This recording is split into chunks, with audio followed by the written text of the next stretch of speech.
the regular season. The perennial playoff Perth Wildcats secured their spot early with a sweep of the Wollongong Hawks, while their opponents tonight took the tougher route, taking each round of the playoffs in 3 games. Since 1990, when Ricky Grace burst onto the scene, the Wildcats have managed to secure a record equaling 4 championships in 5 grand finals. While each year the Sydney Kings have seemed to overpromise at season start and underachieve at the business end of the year. This year has been a revelation for the Kings, with the most successful coach in the league at the helm and a solid team on the floor, including the league's likely most valuable player. The Kings snatched the minor premiership from the Wildcats by the narrowest of margins and have secured the first grand finals appearance for a Kings team in franchise history. One of the season's most exciting games was between these teams in a nail-biting overtime result. The Perth Wildcats have prevailed in one of the best games in the history of the NBL. And expect this series to deliver nothing short of the best from the best as we start the NBL's 25th Grand Final Series in Sydney for the first time in history. Hello everybody, I'm John Casey. Great to have you with us here on your home of hoops as this best of 3 grand final series gets underway. The Sydney Kings against the Perth Wildcats, the 2 best teams in the competition all season, and not a lot separating them here in this one. Along for the ride as usual, a man who suited up for the Sydney Kings for 3 seasons, went to the semi-finals, but this is the grand final, Steve, and it really is high stakes for Sydney. A great achievement even to get here, but I'm sure none of the Sydney Kings will be satisfied with just getting to the big dance. Their crowd is behind them. We've got a capacity crowd here. The team is playing very well, and hey, their opponents are the other best team in the competition. Should be a great one. It certainly should be. 6 months ago, the Sydney Kings were in receivership, and we didn't know whether they were going to take part in the season at all. To tell you how they got all the way to the big dance is Adam Howard. I've never had a more enjoyable season.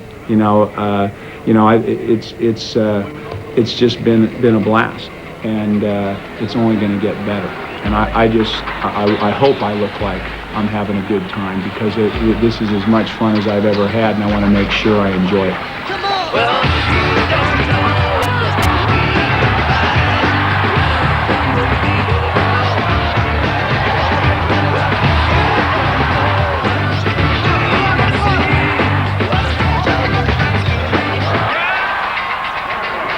After an off-season full of changes, the new-look Sydney Kings bolted out of the gates.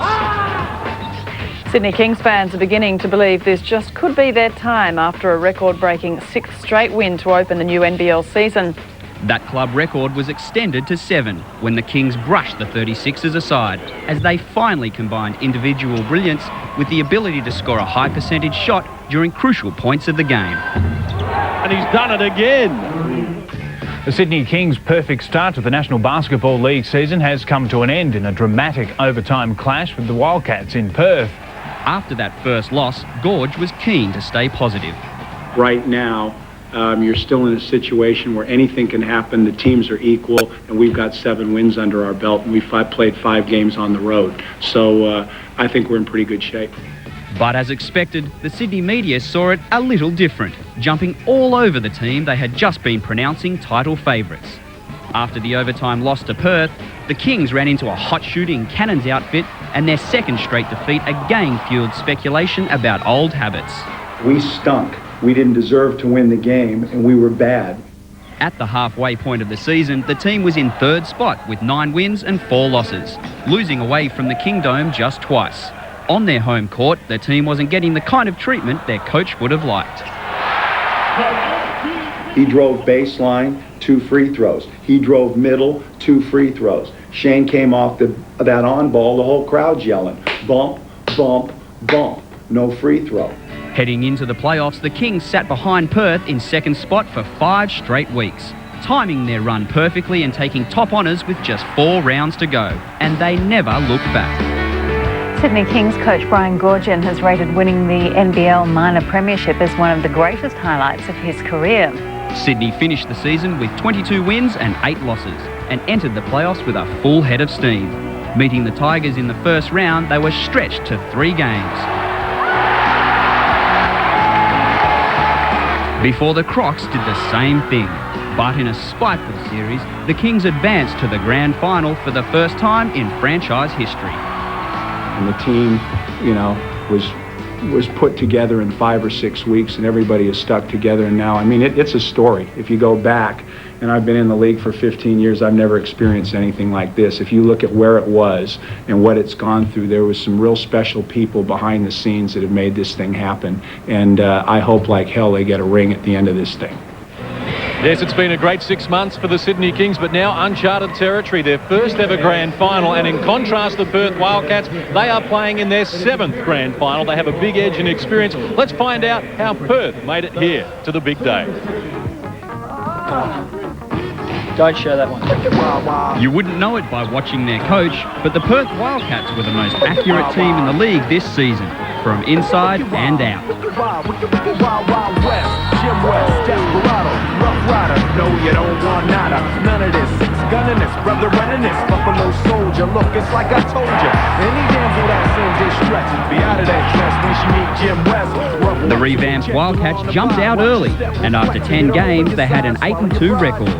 But then injuries hit the team hard. The most worrying of these was Ricky Grace's hamstring. Ricky is really the heart and soul of the team. You know, we had a great win today without him, and all power to the other players, but for the last 5 years since I've been coaching, Rick has been the heart and soul of the Wildcats. Perth is the unlikely leader of the National Basketball League as we head into the second half of the season. The boys from the West spent a total of 10 weeks leading the comp.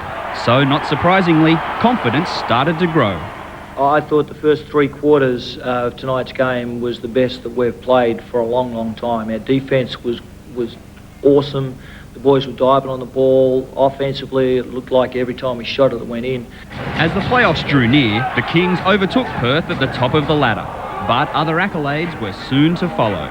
Perth Wildcats' Stephen Black has picked up the NBL's Best Sixth Man award, but the only title his team is concerned with is the overall championship. Entering the playoffs on a 4-game winning streak, Perth faced the defending champs in the first round and stole Game 1 in Adelaide. Game 2, however, didn't go quite as smoothly. It's the most amazing turnaround that I've been associated with.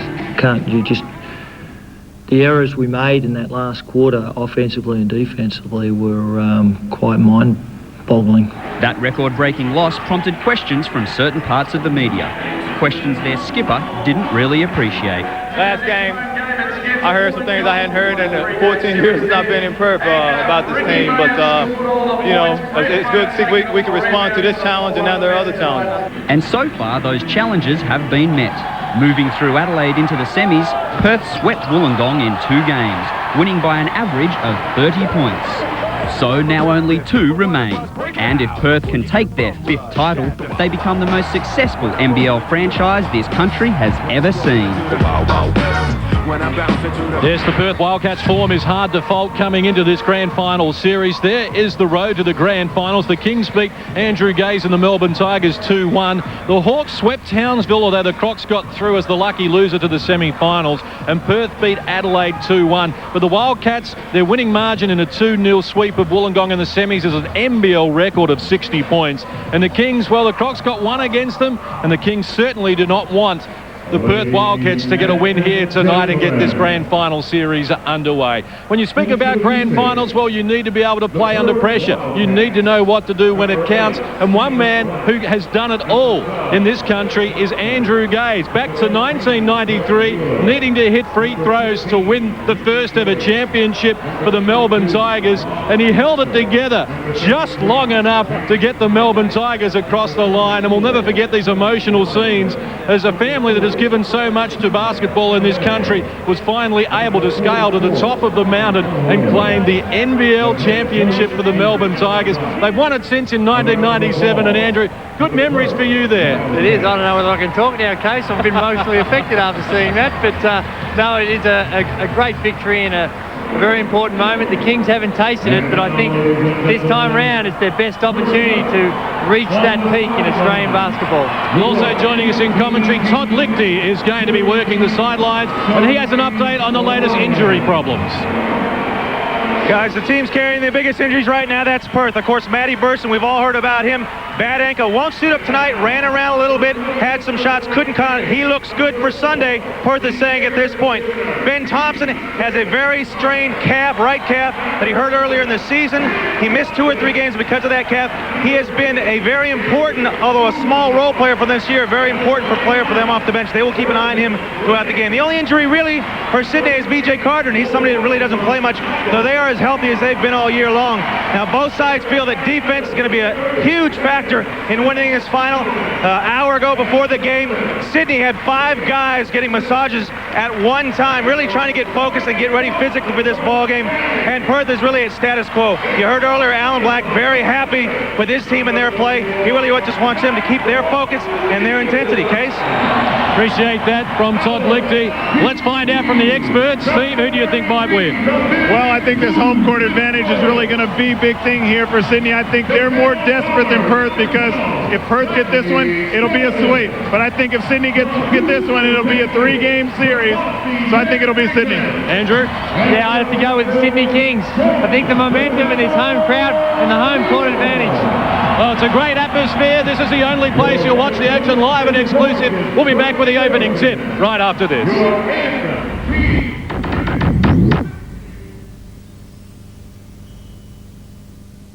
This weekend on Fox Sports. Kick it off with the Super 12, the running game at its best as teams clamber to make it into the semi-finals live. It's another huge round of the NRL. We've got 5 games covered with 4 of them live. Plus, see the red-hot action of the Premier League when Liverpool take on Man U and Everton host Newcastle live. And start your engines when we put you in pole position for the Japanese MotoGP live. That's this weekend.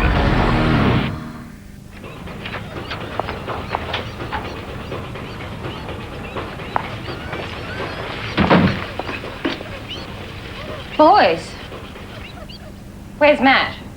I'm in here, love.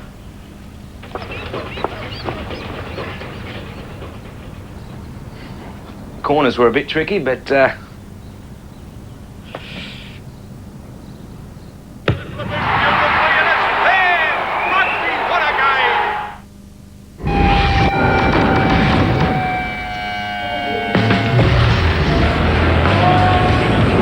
Welcome back to the Sydney Entertainment Centre. Let's get the preliminaries out of the way.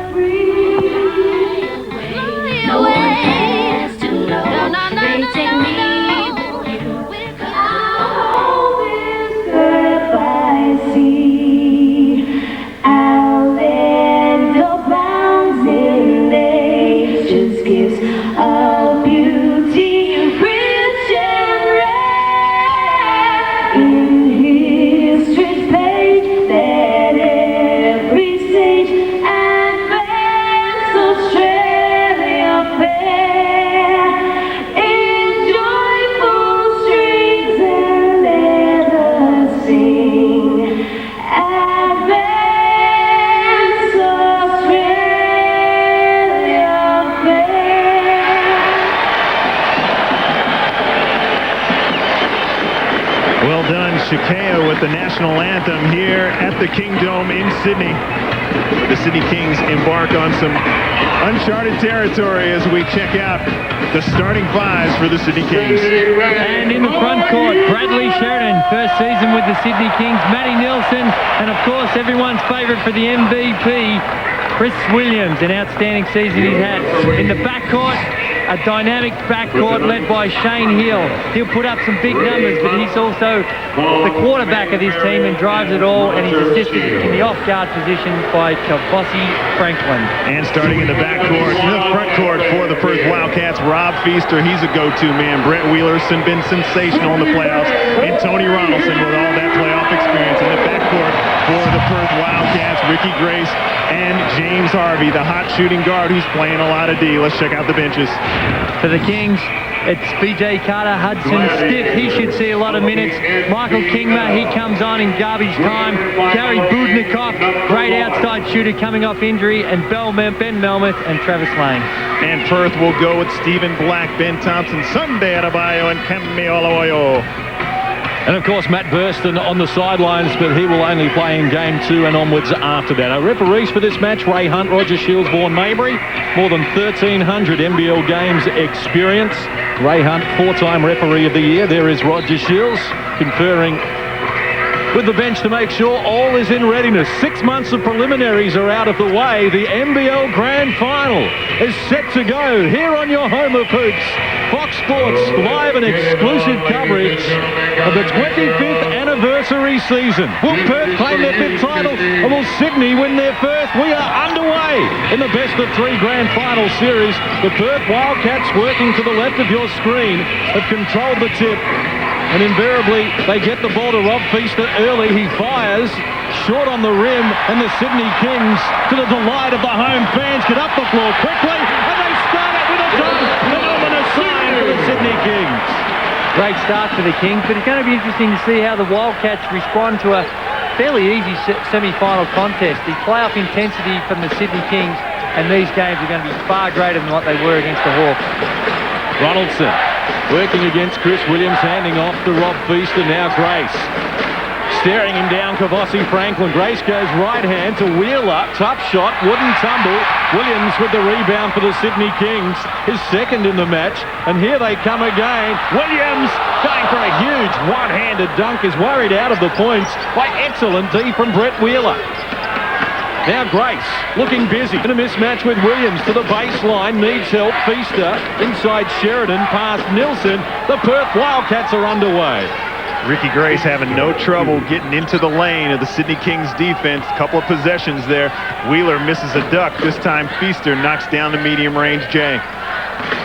Nilsson onwards. Kavossi Franklin. Now Chris Williams against Tony Ronaldson, the youngest import in the league. He's lost it. Good hands from Ronaldson. Deflects the ball to the advantage of Ricky Grace. And now inside they look for Wheeler, but Nilsson slaps it away. Shane Hill with support on both wings, and reaching in from behind, Ricky Grace gets a piece of the action. Sydney will restart with 20 on the shot clock.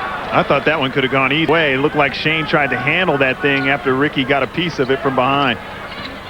Shane Hill attracting plenty of attention. Nilsson is clubbed by Feaster, who goes down in a tangle afterwards as well. And this has been the story of Rob Feaster's season against the Sydney Kings. Well, he's averaged 19 points per game to lead Perth in scoring. Against the Kings, Feaster averages only 13, and he's hit just 1 of 14 three-point attempts. His form line against Sydney is very poor compared with the rest of his season. And caught him with a little late shot there too. After there was contact, that elbow just kind of swinging free and getting some contact. Kavossi Franklin. Now Chris Williams to Nilsson, guarded by Wheeler. Pulls up, can't finish it off though, and Wheeler hands off to Ricky Grace. Wheeler in career best form, 27 points and a game high 14 rebounds in a starring role in semi-final 2 against Wollongong. Here's James Harvey to Grace. Shot clock down to single numbers as Grace penetrates. Contact whistle provided by Roger Shields. First foul of the match belongs to Kavossi Franklin. A lot of the attention, a lot of the offense that Perth get goes through Ricky Grace, but I know we haven't had our key matchups on this game, but I think Tony Ronaldson is a very important factor. He hasn't had a great season this year, but when you think that Ricky and Shane probably neutralise themselves and the big guys, Tony can step up big. That could be the advantage that Perth's looking for. James Harvey puts the Perth Wildcats in front for the first time in the match. Look confident in doing it. Now Chris Williams firing from deep, and he fills it up.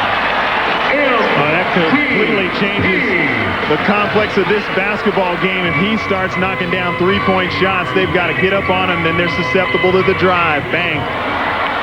Ricky Grace for 3 with a reply. He's been doing that all playoffs long, Ricky Grace. As Shane Hill gets it back from Sheridan, operating a long way from the rack. Shot clock now down to 10 as Kavossi Franklin fires, but came up a little short. Wheeler with the rebound. And Ricky Grace brings Perth back up the floor. Feaster greeted by Bradley Sheridan. Looking to get a little closer to the hoop, lost control of the ball, wrestling with it now with Shane Hill. Kept it alive. Harvey fires a line drive triple. The Perth Wildcats have doubled Sydney's score. And this should be no surprise. Throughout the regular season, Perth Wildcats, the best percentage shooting team in the competition from both inside, across everywhere, and also from the three-point line. line. So they have some potent offense, and they're showing it here right now. Rossi Franklin to Nielsen at the top of the key. Now picks up the dribble, needs help. Franklin provides it. Shot clock down to 5 as Sheridan, a long way from the hoop, gets a little busier. Feaster forced him into a tough one. He couldn't finish it off with the shot clock expiring in the background. And the Perth Wildcats have restricted Sydney to just 2 field goals in almost 4 minutes of this opening period. Harvey, what a start to the match. 2 of 2 from the field for 5 points. And now it's Brett Wheeler needing help provided by Feaster, having trouble reeling it in again. 5 on the shot clock now for Feaster against Sheridan. Taking him on. Continuation counts. The points will count. The Wildcats have scored the last 8. They lead by 7 with a free throw to come. Rob Feaster, knowing exactly how much time was on the shot clock, he knows he has got to work it here. And there's not many guys that are tougher than him down on the block. Outquicks the big guys and too strong for the smaller guys that try to pick him up on the block. Can't convert on the three-point play. Feaster, number 6 in the league from the free throw line in the regular season. Shane Hill fires. His opening salvo is off the mark. Ball kept alive, but only as far as Wheeler, and then Ricky Grace. Perth with another opportunity, and Grace spinning in, travelled in the process according to Roger Shields. Perth turned the ball over for the second time. This is a big challenge for Kavossi Franklin with clearly the toughest matchup, and when you consider he's from a small school in the United States, this is probably the biggest game in his life. Here he is, deciding to fire from deep. Plenty of adrenaline and just overcooked it a little. The Kings now 2 of 8 from the field. The Wildcats 5 of 7 at 71% have been very efficient. And the Kings are looking for a high percentage play. It's Nielsen against Ronaldson, teammates in the Australian squad. And the Bear picks up his first personal. Tony, a very underrated low post defender. He has Chris Williams, and on this matchup, he's got Matty Nielsen. Great position there in making him turn back into the middle, and pretty hard done by really on that low post defense. I really didn't see the contact.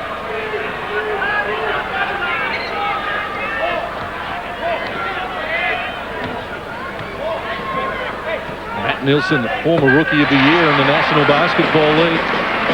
Seen a lot of ups and downs, and he hasn't seen a crowd this size at the Sydney Entertainment Centre for some time. Snapped the drought, but it's Perth with a 5-point buffer. We played almost 5 minutes of this opening term. Ronaldson, now Ricky Grace, guarded by Williams, looking back door, throwing it down is the wild thing, Brett Wheeler. Ricky scoots by on dribble penetration, and on the mismatch there, he had Chris Williams on him, and he was thinking all about drive, didn't have his hands up in the air, no ball pressure on the pass. Shane Hill draws contact, reaching in from behind James Harvey, not getting the leniency that Grace did. As we get another look at Brett Wheeler. And that's just a beautiful pass. I mean, that's the defense from where I'm sitting. I'm right behind him. I couldn't see that, but clearly he knew what the body movement of Brett Wheeler, and Brett went upstairs to get it. Shane Hill comes up with a 3-point bomb for the Sydney Kings and ignites the fans. We're going to see a lot of this tonight. Both teams very explosive. Perth have had their way with the Sydney Kings offensively, but the Kings are capable of knocking down shots and getting right back in it just as Perth are. Grace has one rattle around the rim and jump out. Nielsen bouncing into the paint against Wheeler. Can't finish it off. And the Perth Wildcats with an opportunity to build on this 4-point lead. Middle stages of this first term, Ronaldson to Wheeler. The former Titans combine. Wheeler stays with it, attracting plenty of attention, and a jump ball is being forced between Wheeler and Chris Williams. Substitution for the Kings, number 20. The tempo of the game really is in Perth's way. You see when those first few minutes when Perth weren't hitting those shots, the Kings can just exploit that. Clearly they're out there trying to run the court as fast as they can and pick up as many transition baskets. But it's very hard to do that when you're putting the ball in the hole, and the Wildcats have been very efficient in the half-court game. Budnikov and Melmoth check in for the Sydney Kings. Budnikov, the new Rookie of the Year in the NBL. Here he is with it, getting an early touch. And Shane Hill against Harvey, looking for Melmoth down low, who fires but has it jump over the cylinder. And the Perth Wildcats. That's about the fourth time in a row, Case. The Kings haven't had anybody on the offensive glass. Tony Ronaldson measures the triple. The Wildcats are 3 of 3 from long range and 3 different avenues in attack. 7-point ball game once more. As Chris Williams works into trouble. Now Budnikov to Kavossi Franklin, in turn Shane Hill. Past James Harvey, the runner is short. Perth with an opportunity. 2-on-2 fast break. Harvey down to the baseline off the window, adds another 2. Perth lead by 9 after 6.5 minutes, and Brian Gorgian has seen enough. He wants timeout. 5:29 left on the clock in this first term, and the Perth Wildcats, well, they aren't having their way at the moment. One of the things that I noticed in there was how well Tony Ronaldson was matched up on Chris Williams in single coverage down on the block. Teams have not been able to do that to Chris Williams all year long, so they're able to do that, and the Perth Wildcats, who had a great defensive series against Wollongong, are doing the same. We'll be all right. We got to make sure on the defensive end we clean that up. Getting back on D, 3 guys on the boards. Benny shoots it, make sure that 4-man's crashing the glass. I like the motion with the flare screen and a little peekaboo and elbows. Run transition on misses. Let's go this possession. Let's go a 1-up. All right? Stay with the defense. Here we go. Hey, stay into those shooters. Too many catch and shoots. King. No kidding, Brian Gorgian talking about the shooters, and that's what we were just thinking about right there. James Harvey was able to knock down a couple of threes, and when you are banging those outside shots, as the Perth Wildcats have done all year long, you really spread the defense out. Perth have the top 3-point shooters in the competition. 1, 2, and 3. Stephen Black, James Harvey, and Ricky Grace. Melman off to Shane Hill. In a mismatch with Wheeler, Kavossi Franklin now finds Williams working against the shorter Rob. Budnikov firing from long range, had it to the lap of honour. And the Sydney Kings are now 3 of 14 from the field at just 21%. And Perth, as I mentioned, 73% from the field so far. How nice was this pass? Tony Ronaldson just had a great seal. Shane Hill couldn't do anything but foul to prevent the 2 shots. Ronaldson needs help. Feaster provides it. Firing over the top of Gary Budnikov. There's a confidence booster for Feaster. And the Perth Wildcats now enjoy a 12-point lead. They've scored the last 8 points. The Kings really need to keep their head here, because they can get a little bit disheartened by what's happening. But Perth is making some good shots, and their percentage is phenomenal. Wheeler giving Williams some treatment, but did it illegally according to the referees, and the Kings finally catch a break.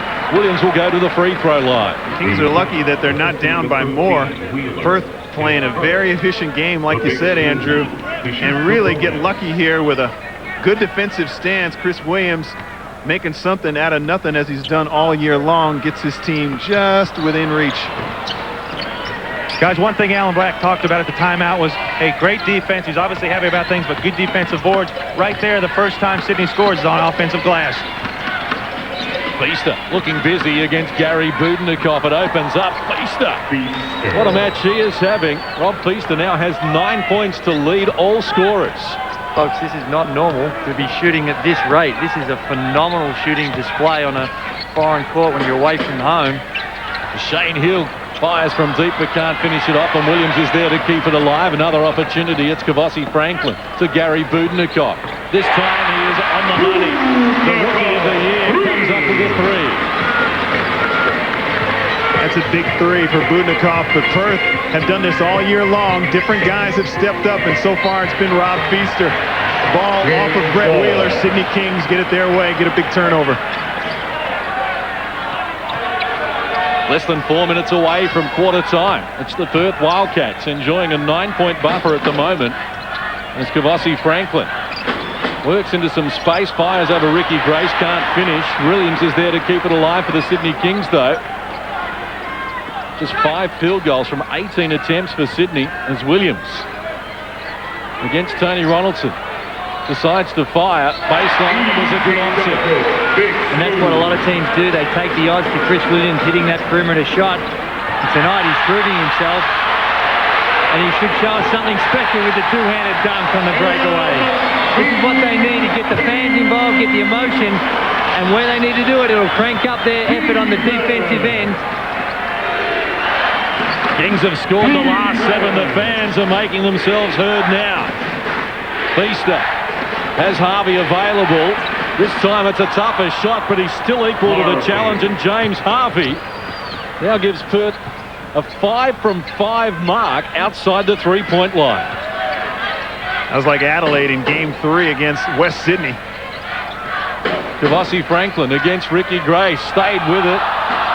Slapped away from the cylinder by Brett Wheeler, but it was done illegally. I have no idea if the ball had hit the ring there, and if he has called that because that's hit the net, that's maybe technically correct, but in the spirit of the game and what you see throughout most of the season, that's a very harsh call. I thought maybe he thought that he came from underneath the hoop inside the ring and knocked it out, but that wasn't the case. Man, this is the steal. Chris Williams had 5 steals in Game 2 in their win against the Crocs, and that was a big steal and bucket for Sydney. Stephen Black onto the floor for the Perth Wildcats, and he makes things happen very quickly as well. Stephen Black earning a trip to the free throw line. The Kings trying to change it up a little bit. The last 2 plays they've gone into a zone defense, and normally when a team's this hot, it can be a risky affair, but give them a different look, hopefully throw them out of their rhythm a bit, and maybe that can try and pull off the Wildcats. Well, Stephen Black has had nerves of steel in the playoffs. Can't question the fact that he's played big in some big games, but maybe a little nervous here, missing 2 free throws, and a very good foul shooter he is. Perth none of 3 from the free throw line, the only blemish really on their record at the moment, as Kavossi Franklin finds a way past Ricky Grace and comes up with his second field goal.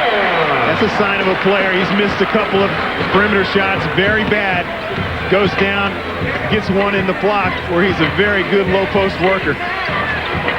Stephen Black to Ronaldson. Feaster will get it next, working on Budnikov. Kavossi Franklin reaching in, dislodges the ball. It spills to Shane Hill. Williams against Ronaldson, forced into a tough shot. Excellent D from Tony Ronaldson. Brian Gorgian thought there was a foul. No whistle forthcoming as Wheeler gets it from close range, and he is fouled by David Stiff. Number 11, Mr. Stiff. I thought Chris Williams did a good job down the other end of actually moving out the way to avoid the charge foul, and fans wanting a foul, but as we see there, that's all with the hands upstairs, and clearly a foul on David Stiff. Timeout called by the Perth Wildcats. 1:45 left on the clock in this first period, and Perth have a 4-point buffer. I think Sydney are lucky only to be down 4. They've had a couple of breaks go their way. Brett Wheeler would have gobbled all of those up in that Wollongong series. Even though he was fouled, he was able to finish those plays off. So they're fortunate just to be down 4 points because Perth are playing some ball. Anytime a team comes out and shoots 79% from the field, almost have to check that twice to make sure that that's right, but 11 from 14 and only be 4 points down, that's a healthy situation here for Sydney, albeit that they're down. Well, Chris Williams has been the rock for the Sydney Kings this year. When they need big buckets or big plays, he's able to come up with it. This game's no exception. Look at that, he just anticipates that James Harvey's going to get that entry pass. He gets the steal and the jam, doing it above 50%. He's had a great line all year long, and like you said, Andrew, you can just take the odds here. Tony Ronaldson, he's a percentage defender. You're going to have to knock down a couple of those J's before I get up all in your shorts and you drive by me. Guys, at the break, Alan Black mentioning to his team about attacking the zone, saying, guys, set a high pick, let's create dribble penetrations, get into the middle of that zone, draw some defense, and kick it out. Andrew, I know you guys ran some of that again when you were with the Boomers. Maybe explain to the people watching what kind of havoc that creates against the zone defense. Well, that's right. When you've got guys in there and you're guarding areas and trying to get on demand, if you can set a pick on someone and you penetrate into that, generally it can open up something from the perimeter. And the way the Wildcats are shooting it, they should get some good looks. Budnikov joining in with 90 seconds left in the first period. Shot clock to single numbers as Shane Hill goes to work. Finds Kavossi Franklin. Baseline. Elevating over Ricky Grace. Can't finish it off. Williams got a piece of it. So did David Stiff. Perth clean it up though as Wildcats. Ricky Grace gets it to Stephen Black and goes back in that direction, dumping it to Sunday Adebayo, taking on Gary Budnikov, who worried him out of the points with a good defensive presence. And the fans appreciating the fact that Sydney have been able to get a stop. It's been rare for them so far in this first period, and the Wildcats 11 of 15 from the field at 73%. Shane Hill fires a tough one baseline, and Sunday Adebayo is there to clean it up. Here come Perth. Stephen Black has Ronaldson in support. Doesn't need him. First points in the match for Stephen Black. The Wildcats look so efficient when they get it out in the open court. From a rebounding situation or a steal, they run the floor very well. Heads up play, passing it down. 31 in the first period for Perth. Interestingly, they have their highest and lowest scoring quarter of the season against the Sydney Kings. And it's Chris Williams who fires over Tony Ronaldson, and Chris Williams into double figures, trying to keep Sydney alive. What do you do, Andrew? He's 3 and down, but do you really want to jump up at him? Because he wants to drive. He's reluctantly shooting that jumper. That's right, with Ricky Grace, with just a 6 seconds, they go inside. But it's a lesser of two evils to give Chris Williams the perimeter shot. If that goes from half court, he's just off the mark. Chris Williams is at the first period, but it's the Perth Wildcats who hold sway at quarter time from the Entertainment Centre in Sydney. It's Perth 31, Sydney 25 here on Fox Sports.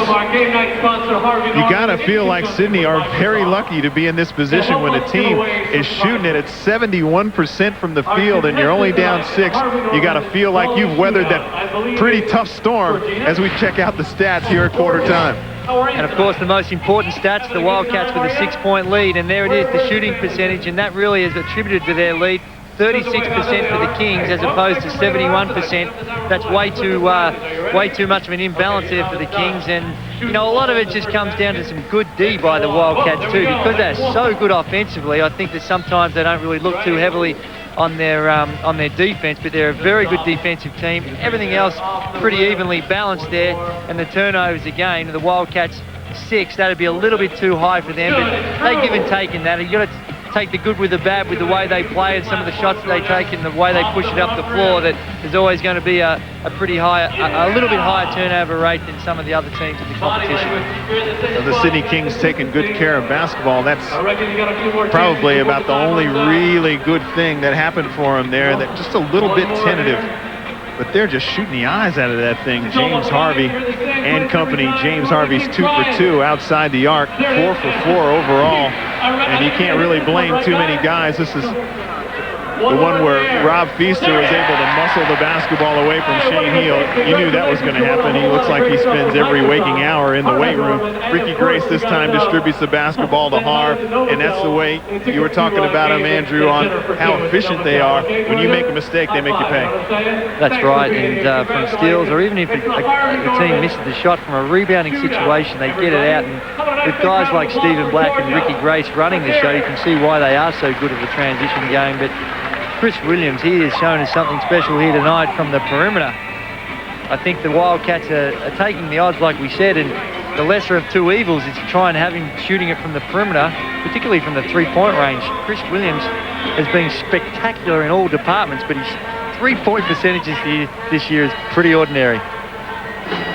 Brian Goorjian at the break talking to Sydney, saying, guys, I'm pretty happy with the shots you're getting offensively, but when we haven't been patient and settled for bad shots, they've got run-out baskets in transitions, and they've got spot-up threes. We cannot allow that to happen. If we take bad shots, we've got to get back.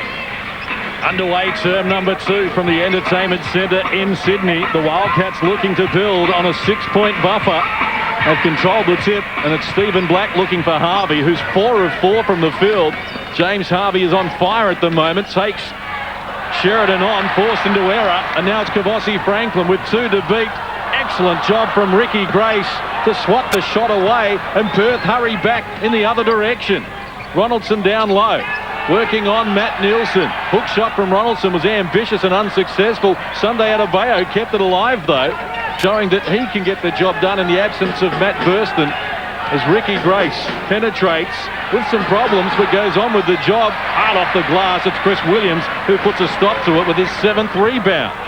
Nielsen running the floor. Harvey's rewarded once more. Well, a lot of teams get some mileage out of that long pass with a poor angle, but Sydney do it very well. Harvey inside Sheridan, confronted by Nielsen between them. They work the ball out of court. Good team D. Well, James Harvey forced one that resulted in a turnover. That time, that was a pass that was deflected because he had nowhere to go. Here he is again in a confined space, and Matt Nielsen, who was second in the league in block shots, shows us why. As Kavossi Franklin uses his picks up the floor and in style does an excellent job. It looks like he's not going to be content with doing a good defensive job. He wants to get his offense moving too. He keeps trying different ways to try and get his scores. Picks up the foul on this occasion, his second. First team foul on Sydney in this period. That was Kavossi working on the principle of prevention's better than cure, doing absolutely everything he possibly could to not let Ricky Grace get the ball back after he'd given it up, and a bit too aggressive there and calls the foul. Probably a little excited too after he scored that nice driving hoop in transition. You get that blood pumping, you feel invincible. James Harvey with the ball, operating a long way from the hoop, and a double dribble according to Vaughan Mabry. Wildcats have turned it over for the 8th time in the match. Sydney with just 2 turnovers. Substitution for the Kings, number 21, Travis. Well, interestingly, in the 3 regular season games between these teams, Perth turned the ball over more times than Sydney in each of the matches. They averaged 16 turnovers per game and Sydney 12 in their head-to-head battle. Kings have scored the last 6. Matt Nielsen with single numbers now on the shot clock takes Ronaldson on. Whistle provided by Roger Shields. First team foul on Perth in this period. For Ronaldson, assessed his second personal foul. I think Tony's talking about a little bit of communication there. I think at times Perth's very good at not helping when they don't need to. Hill goes to Chris Williams against Ronaldson. Needs help. The pass is picked off by James Harvey. The Wildcats, after missing only 5 shots for the entire first term and none of 4 in this second stanza, as Harvey uses Stephen Black in the corner. Overcooked it. Williams is there. Rebound number 8 for him. And doing the ball carrying duties at the moment as well. Sheridan with James Harvey to contend with. Now Shane Hill, who's 1 of 6 from the field. Williams fires over Feaster again. They didn't get a hander, and he makes them pay. He shot the ball all right in college from the 3-point line, and obviously Perth they want to make him a believer out there defensively, and he's starting to do just that. Sydney has scored the last 9. They've retaken the lead. The challenge is squarely in front of Perth now as Grace is forced into a tough one. Body contact, no whistle. Alan Black wants a timeout ASAP. The Kings are on the march. Travis Lane catching, ready to shoot. It's off the money. Ronaldson feeds Stephen Black. Harvey and Grace with him in support up the floor. It's Stephen Black going to Harvey in turn. Grace, who gets to measure the 3, but it won't tumble. And Nielsen playing above the rim gets the ball to Chris Williams, and why not? 14 points, 9 rebounds. Williams leads the game in both categories at the moment as Shane Hill fires a tough one that rims out. 1 of 4 from deep, 1 of 7 overall, Shane Hill, and Perth get their timeout after 3.5 minutes of this second period. Perth, well, they have not added to their quarter time score, and Sydney are on a 9-0 run. Welcome to Stone Age Lions. We've seen these teams play 3 times this year, and all 3 times there are lots of momentum swings. Both teams are very explosive offensively, and both teams can knuckle down and get some stops defensively, and that's going to result in a lot of big lead swings. On this penetration, and we've done it well the last 2 times, this penetration, we got players, we got spot-ups, and we just missed a couple of shots in the corners. That's fine. They're good shots. We want to continue to do that. All right? If they're in man, we want to go high post release to Rob. All right? If they're in the zone, then you're playing the 4. You're on the foul line. All right? And you're reversing the ball in through. stay solid with our D. All right, you got Williams, you got Nielsen. That's an important point by Alan Black, because sometimes in a game you'll be out there and you execute what you're trying to do well and you miss the shot and you think, well, gee, we got to try something else. But as he was saying, the shots are there and the open looks that they were looking for, they just missed them. And what he doesn't want to do is the Wildcats to come out here and get discouraged by that and try some crazy stuff and maybe do something that even a little harder because they think that that stuff's not working because the shots aren't falling. Wildcats none of 7 from the field in this second term. Harvey restarts to Brett Wheeler. Back onto the floor, replacing Sunday Adebayo. Perth have coughed it up again, and Stephen Black has 3 to beat as Chris Williams goes to the rack and adds another 2. 16 in the game now for Chris Williams. Let's go, Sydney. 11-0 run from the Sydney Kings. And where are Perth's next points coming from? Feaster didn't look confident. Stephen Black takes them on. High off the glass, unsuccessful. And Chris Williams has got double-figure points and rebounds now as Travis Lane is rejected by the athletic Rob Feaster.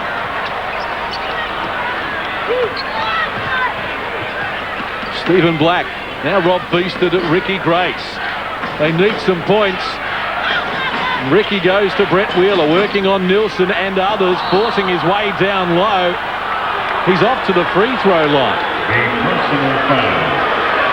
This is an aggressive drive by Travis Lane in transition. And Rob Feaster goes up, anticipates where that basket is going to be shot from. There's a foul. It's Matty Nielsen initially who was knocked back, and then he reached in and got the foul called on him. And both teams figure that it's time to give their franchise players a bit of a rest with Ricky Grace and Chris Williams coming out of the game. And Ricky was the first one out, and I'm not too sure if Chris would be coming out if Ricky had stayed in. Well, the Wildcats finished the regular season at 73% from the free throw line. They're 3 of 7 at the moment at 43%. 4.5 minutes played in this second term. It's been all Sydney. Wildcats yet to hit a field goal since quarter time. Sheridan's a long way from the hoop. Single numbers on the shot clock as Kavossi Franklin tries his luck unsuccessfully. Feaster and Nielsen go down off the ball. And Perth have coughed it up. Kavossi just hasn't been close on his jump shots. Getting a lot of backboard when there's no angle. He just trying to get it going, mixing it up a little bit, but his perimeter shot has been way off the mark. He finds Sheridan ready to go in the corner. Off the front of the rim, and Harvey with the rebound off to Stephen Black. We played almost 5 minutes. Wildcats none of 8 in this term. Feaster none of 9. As Melmoth holds one opponent off and scoops up the rebound with his spare hand. Kavossi Franklin to Nielsen, working on the shorter Rob Feaster and others. Drawing contact, Matt Nielsen making things happen for the Sydney Kings. Matt Nielsen's really making a good presence of down low and demanding the ball and taking aggressively to the basket. And when you think of what Sydney do, got a lot of cutting and a lot of motion. A lot of it comes off the dribble.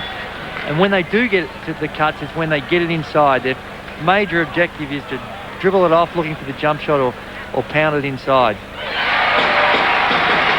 Good things happen when you get it into that low block too, especially for the Kings. They're so disciplined and structured in what they do. They do a good job of it. They've had a couple of transition baskets as Ben Melmoth pulls down the offensive rebound. Nielsen hard to the hoop, adds another 2 off the window. The Kings need to lead by 5. Biggest lead of the match for the Sydney Kings. Perth led by 12 at one stage during the first term. But it's one-way traffic at the moment. The shot clock again into single numbers as Ben Thompson comes off the curl cut down low, firing and getting the job done. That's an excellent play from Brett Wheeler as he earns a trip to the free throw line as well. To number 20. He received that pass. There wasn't really a whole lot of room where the pass was made. It gets over the shoulder of a Sydney King player in that short corner where Perth's big men have flourished for years. Paul Rogers first, and now Brett Wheeler just earning a living on going to the open area with his hands up and finishing plays off. Ben Melmoth, an angry man at the moment as well, as he reached down the rebound for the Sydney Kings. In front by 3, middle stages of this second period, and Nielsen hands off to Shane Hill, fresh back on the floor. But his shooting woes continue. Now 1 of 8 in the match. Budnikov firing the rookie of the year, but can't get it done. Nielsen kept it alive, but only as far as James Harvey from the Perth Wildcats. Coming up the floor with some authority. Harvey goes to Ben Thompson, working on Shane Hill.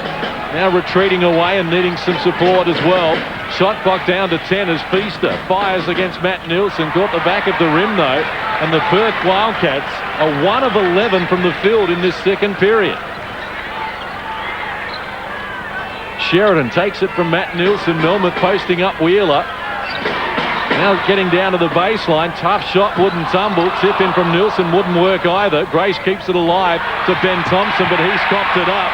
And Sydney with another opportunity. 10 turnovers now for the Perth Wildcats. Only 3 in that category for the Kings.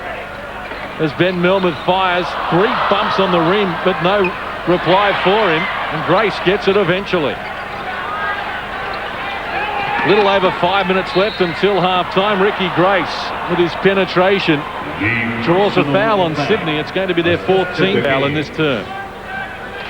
Vaughn Maybury calls that one on the ground. I wonder if that one would have bounced in, whether that would have gone. The foul occurred as he was cutting through those 2 Sydney Kings players right here. Foul occurs there on the reach with Ben Melmoth. Takes 1 step and gets the floater off. That's counted a lot during the year. Perth to restart. Chris Williams back into the game. The Wildcats with a fresh shot clock. Less than 5 minutes away from half-time. It's Ricky Grace unsuccessfully going to the hoop. He's now 1 of 5.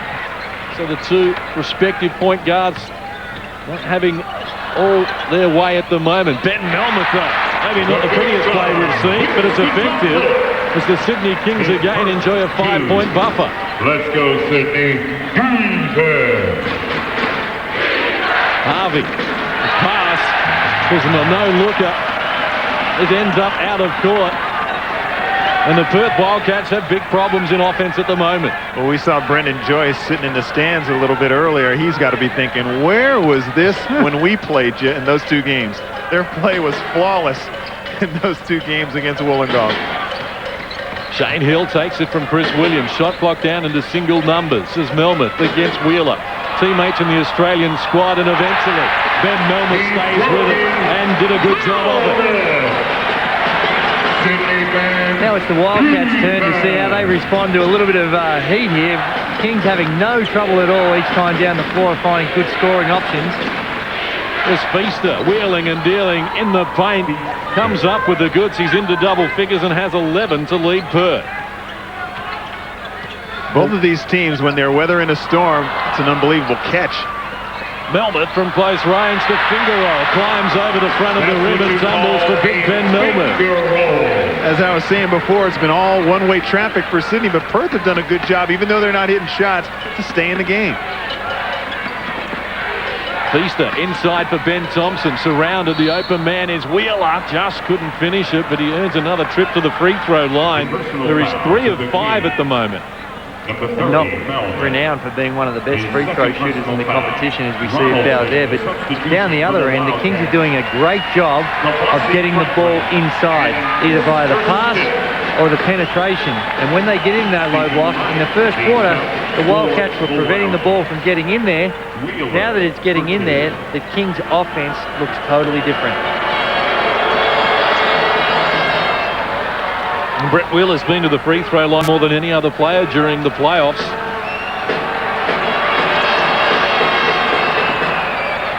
And at the moment, Wheeler with 9 points to go with his 3 rebounds. But it's the Sydney Kings with a 5-point lead. A little over 3 minutes left in this term. Shane Hill's pass is scooped up by Sheridan, who gets it back now from Williams.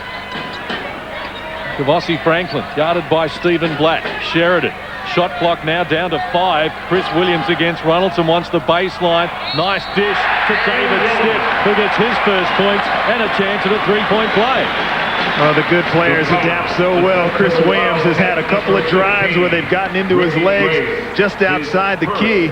Made him miss shots. This time he finds David Stiff, who does a good job of going to the open area and throws him the great pass. 20 points to 7 in favour of Sydney in this period. David Stiff can't make the extra point, but the Kings with another opportunity, and Chris Williams has it on a string at the moment. Baseline, he takes them on and comes up with the goods. And Andrew, it's just that little bit of a hesitation that Tony Ronaldson has seen him hit 3 jump shots out there, and he got probably a little closer than he wanted to get, and he blows right by him. Ricky Grace inside Shane Hill, wanting support. Ronaldson provides it, getting the open look and helps his team recover some ground here. First 3 of the second term for Perth after they were 5 of 5 in the opening period. Now they need to get a hand up on this man, Chris Williams. 18 points, 10 rebounds, 4 assists, leading his team in all 3 categories. Franklin couldn't get it to go. He's now 3 of 10 from the field in the match, including none of 5 from deep. With both Shane and Kavossi, although the shots aren't dropping for them right now, they've got to be happy with the looks they're getting. Some good looks and good opportunities. James Harvey off to Wheeler. Inside the last 2 minutes of the first half, it's Stephen Black, unsuccessfully. None of 2 from deep. Here comes Kavossi Franklin with some authority back up the floor. David Stiff to Sheridan. Williams guarded by Ronaldson. They haven't been able to contain him so far. David Stiff works inside Wheeler and over Ronaldson, adding another 2. 8-point lead for the Sydney Kings after they trailed by 6 at quarter time. Harvey to Ricky Grace, guarded by Kavossi Franklin, looking to penetrate to Ronaldson from close range. That's better work from the Perth Wildcats. And something they can do whenever Ricky Grace gets the basketball in a good position, as he did there. They've had no trouble getting into the lane. Sheridan finds Shane Hill. Now it's Chris Williams against Ronaldson, and the shot clock down to single digits. Stiff joining in with a non-preferred left hand. Unable to make the shot, though, on the Perth Wildcats. Inside the last 60 seconds of this second term, behind Ricky Grace, they come forward, and Ricky Grace makes it happen. Only his second field goal, but he has 9 rebounds and 6 assists at the moment, Grace. For the Kings with a 4-point buffer. Shane Hill to the baseline. Can't finish it off. Foul is going to be called on David Stiff. The personal foul to number 11. 4th team foul. No, in fact, that's going to be free throws to come now for the Perth Wildcats. But at the Bayo, the substitution for the David Stiff just getting into the back there of Brett Wheeler. The shooter, Wheeler to the free throw. Shane looking over his shoulder, but I think Perth have done a very good job. Andrew said that, Shane's had a couple of good looks, but I think they've done a very good job of making him shoot a lot of tough shots. Now, those go down when he's rolling, but he has yet to find any rhythm in this basketball game due to some very good defense by the Perth Wildcats, and that's everybody talked about Perth's hot shooting in that Wollongong series, but their defense was excellent. Wheeler sits down as we head toward halftime. Sunday Adebayo's into the match. Here he is guarding David Stiff. And a 12-second differential between the game clock and the shot clock. And the shot clock now is down to single digits, and Shane Hill a long way from home against Harvey. Now he needs help, provided by Kavossi Franklin. Bouncing off Stephen Black is going to be called for the foul with 2 left on the shot clock. The foul, number 8, Stephen Black. 4th team foul on the Perth Wildcats in this second period. Stephen got hit in the chops. Kavossi kind of leaned in. The elbow hits him in the chin, and he gets called for the foul.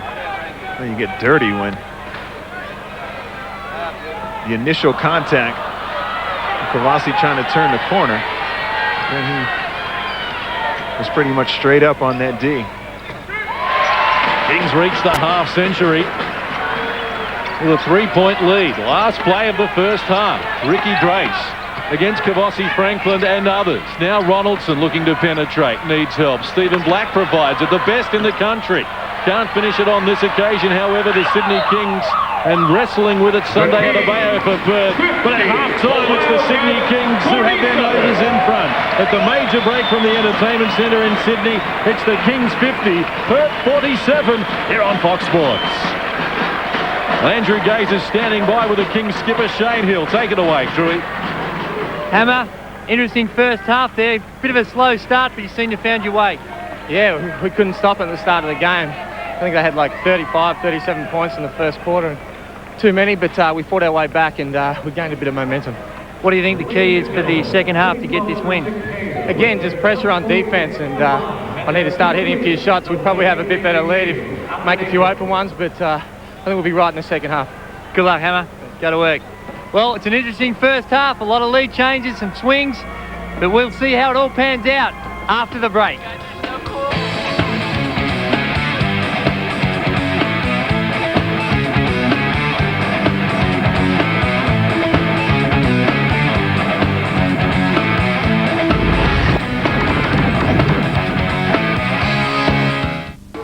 This update is brought to you by TUI's. Give that man a new.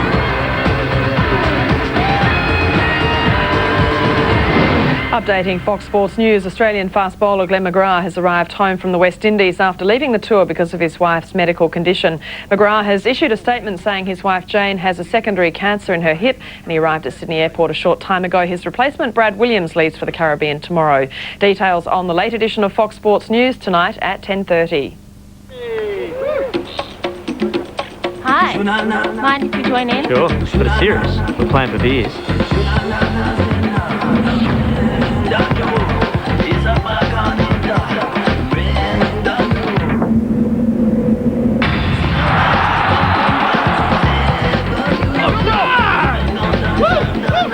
Give that man a new.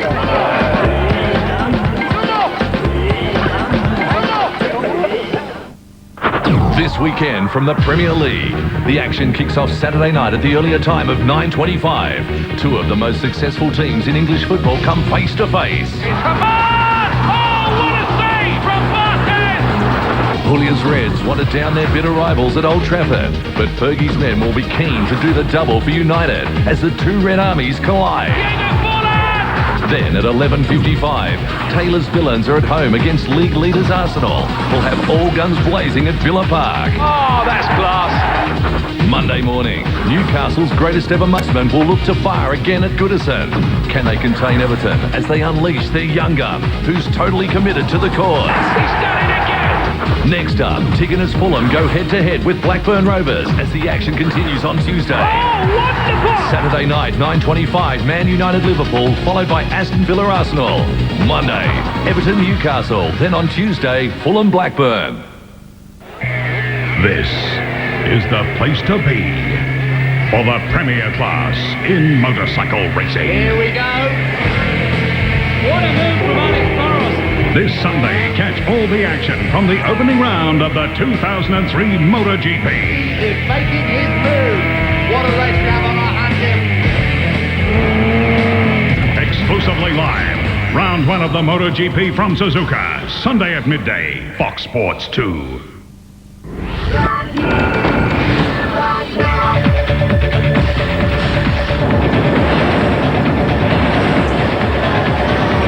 Well, a seesawing affair in the first half from the Sydney Entertainment Centre. Shane Hill hasn't had his best night, just 1 of 9 from the field, but his team is in front by 3 at the major break. It's Sydney 50, Perth 47, after the Wildcats had led by double figures in the first term. So there's one man who's dominated proceedings so far. It's Chris Williams and Andrew Gaze.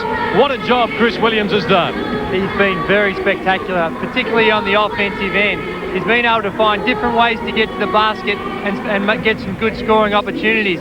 If we take a look at in these options here, you see the way the Perth are playing. It's a tactic that a lot of clubs, particularly towards the latter stage of the season, were doing, is basically conceding him the perimeter shot. Because he puts it to the floor so well, they're saying, well, let's test him and see what he can do from the perimeter. Tonight, he's knocking it down, but it was interesting in one of the timeouts, Alan Black, although he'd made a few and his percentages are high from out there, he was saying, hey, let him go ahead and take that and prove it to us. And only a matter of time, I think, before you have to readjust and say, well, this isn't working. If he's going to continue to make shots like that, then we're going to have to make some adjustments. Otherwise, we're going to lose.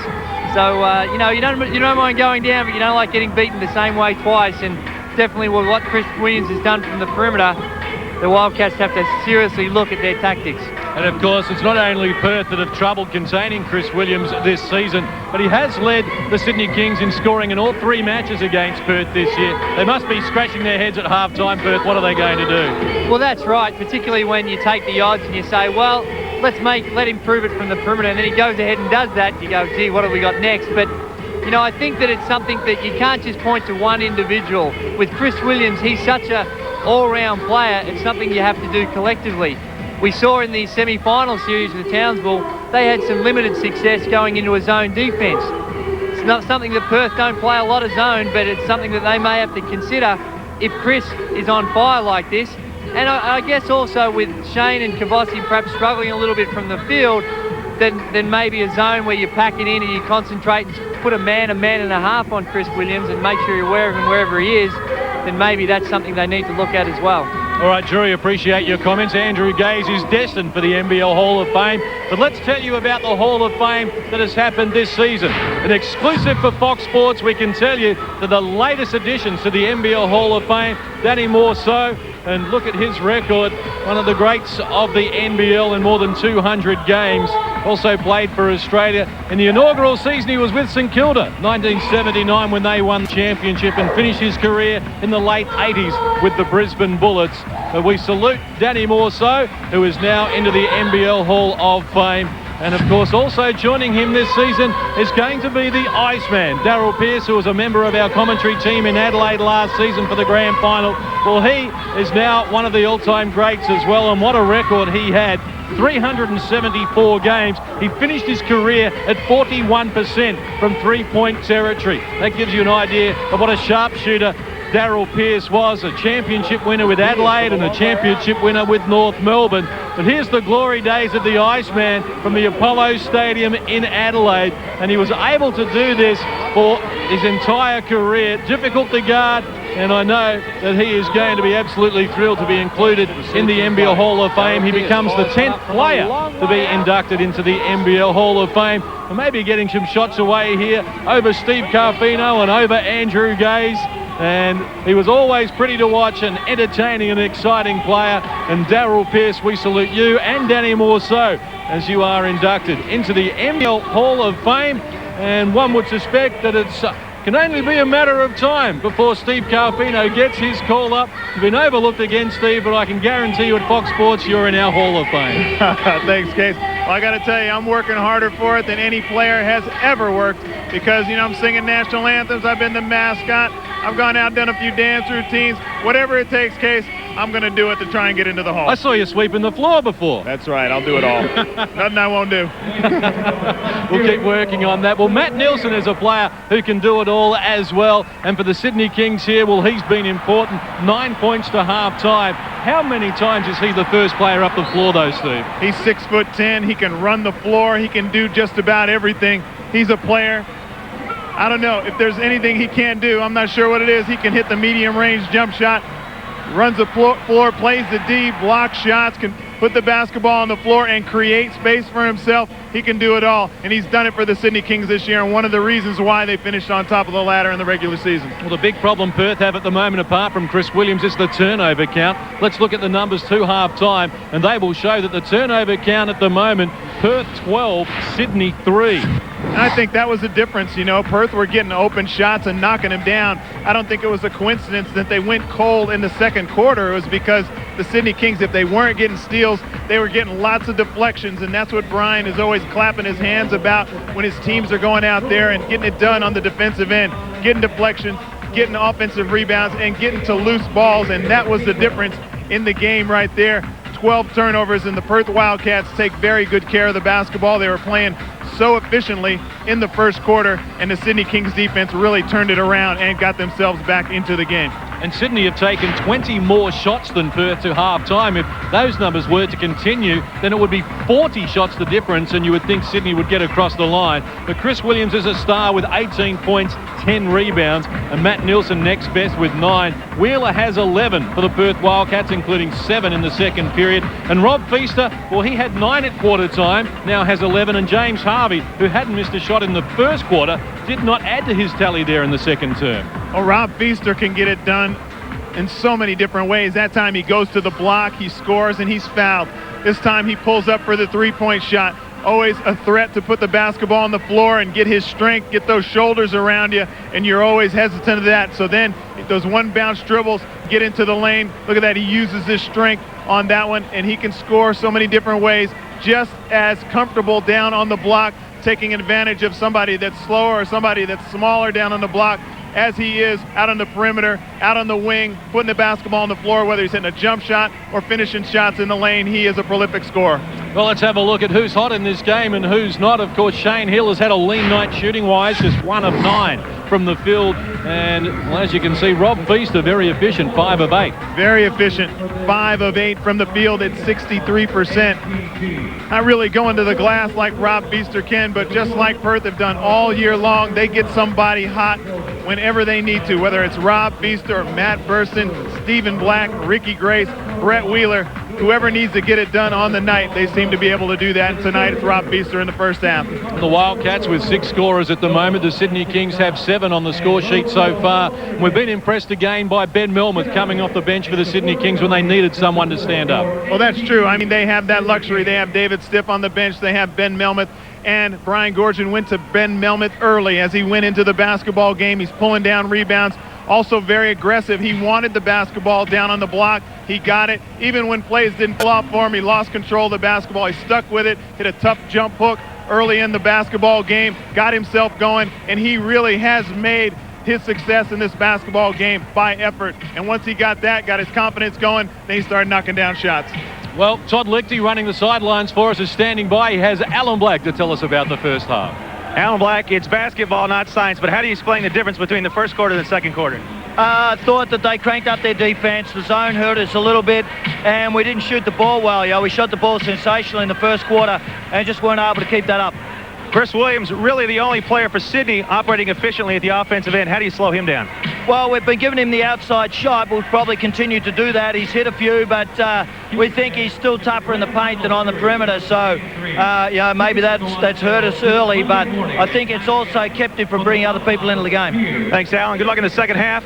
Case, it's all yours. Thanks very much to Todd Lichty and Alan Black. At the moment, the Kings lead by 3 in a fluctuating match. We'll have more for you right after this. You guys are so cool.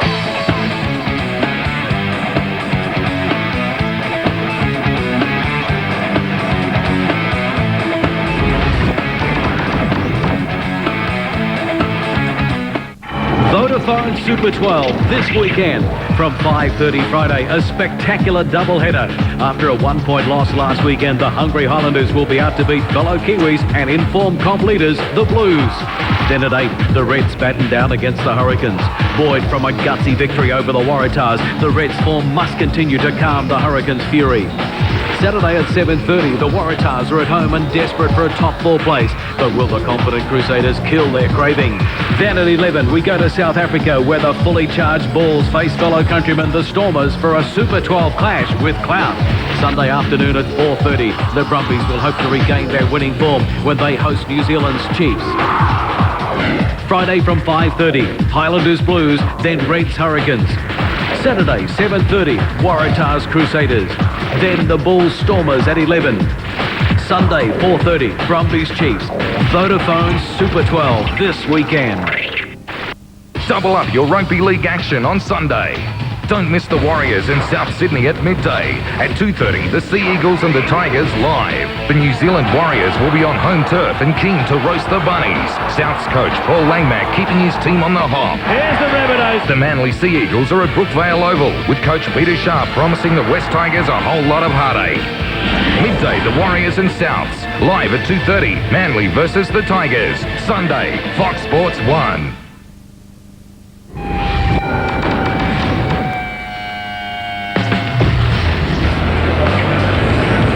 And welcome back to the Sydney Entertainment Centre, Game 1 of this best-of-3 grand final saga.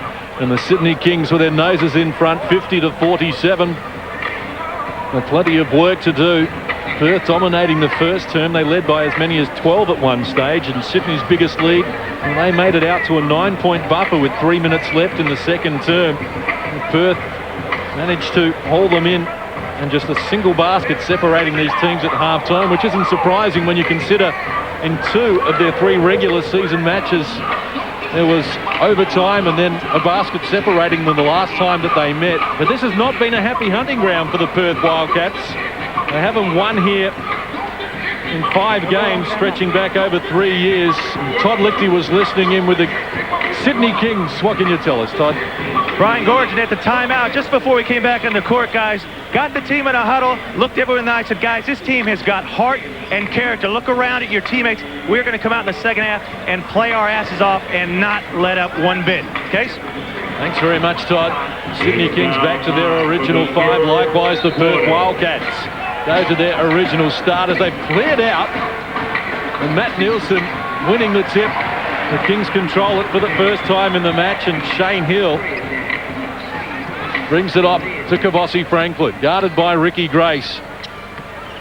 3-point buffer at the moment as Nielsen takes Brett Wheeler on, dumping the ball down low, where it's Chris Williams getting the double team. Nice soft touch, but it jumps out of the cylinder for Chris Williams, and the Perth Wildcats with an opportunity to edge a little closer.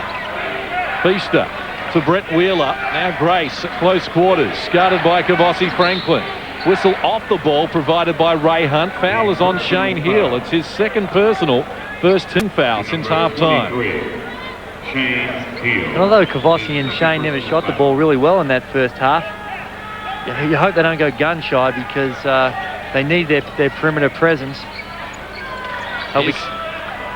James Harvey working down to the baseline, firing unsuccessfully. Wheeler can't keep it alive, and Kavossi Franklin saw an opening and now retreats to Shane Hill. Here's Sheridan. Shot clock winding down now to 10 seconds and beyond. Franklin operating outside the perimeter against Ricky Grace. Fires and comes up with the goods. You just get the feeling it's only a matter of time, especially with a nice little cushion of a lead, not a whole lot of pressure on them to shoot the basketball. Matty Nielsen tries to come up with the play, and they do. A 5-point lead for the Kings, and most of the fans here at the Entertainment Centre are pretty happy with proceedings at the moment. More than 10,000, the biggest crowd in the NBL this season. Just short of a sellout. 61 tickets available for those of our viewers who are here in Sydney. Make your way down. We can still squeeze you in. You won't be disappointed. Ricky Grace elevating against Kavossi Franklin. Can't finish it off, and Matt Nielsen escorts the ball over the line. Well, Perth started slowly at the beginning of term number 2, and they've done it again here at the start of term number 3. Almost 2 minutes played, and the Perth Wildcats yet to add to their tally, and the Kings increase their lead. Just like you said, Drew, only a matter of time. They got a lot of confidence. Matty Nielsen over the shoulder of Brett Wheeler. Be interesting to see where the body contact is. He's so long, and he anticipated that so well. And that's right, when you think of that last shot, tough shot from the 3, but that's really Shane's bread and butter. You can see the foul there. I think it was that offhand, the left hand in the back, that probably caught the eye of the referee. Harvey on to Ricky Grace, guarded by Kavossi Franklin, who's done a good job to restrict Ricky to only 5 points so far. Grace goes on with the job unsuccessfully. Loose ball kept alive by James Harvey. Tony Ronaldson feeling confident, peels off another 3 for the Wildcats.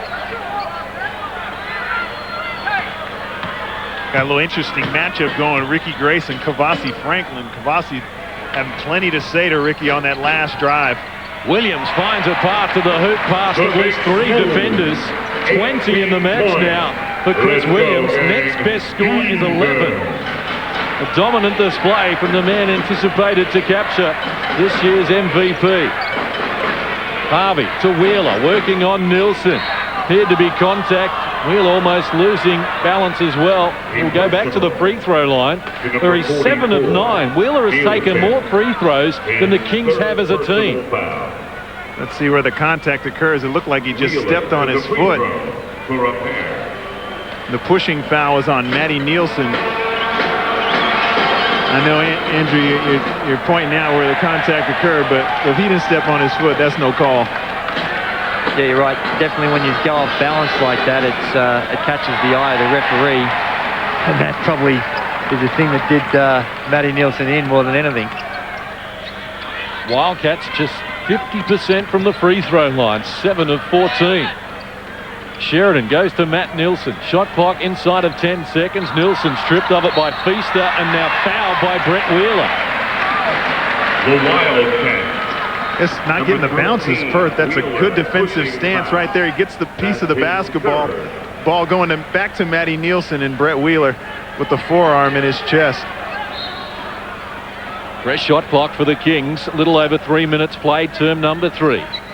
The Shane Hill fires again. Now with a 9-point lead. Sydney are making a statement.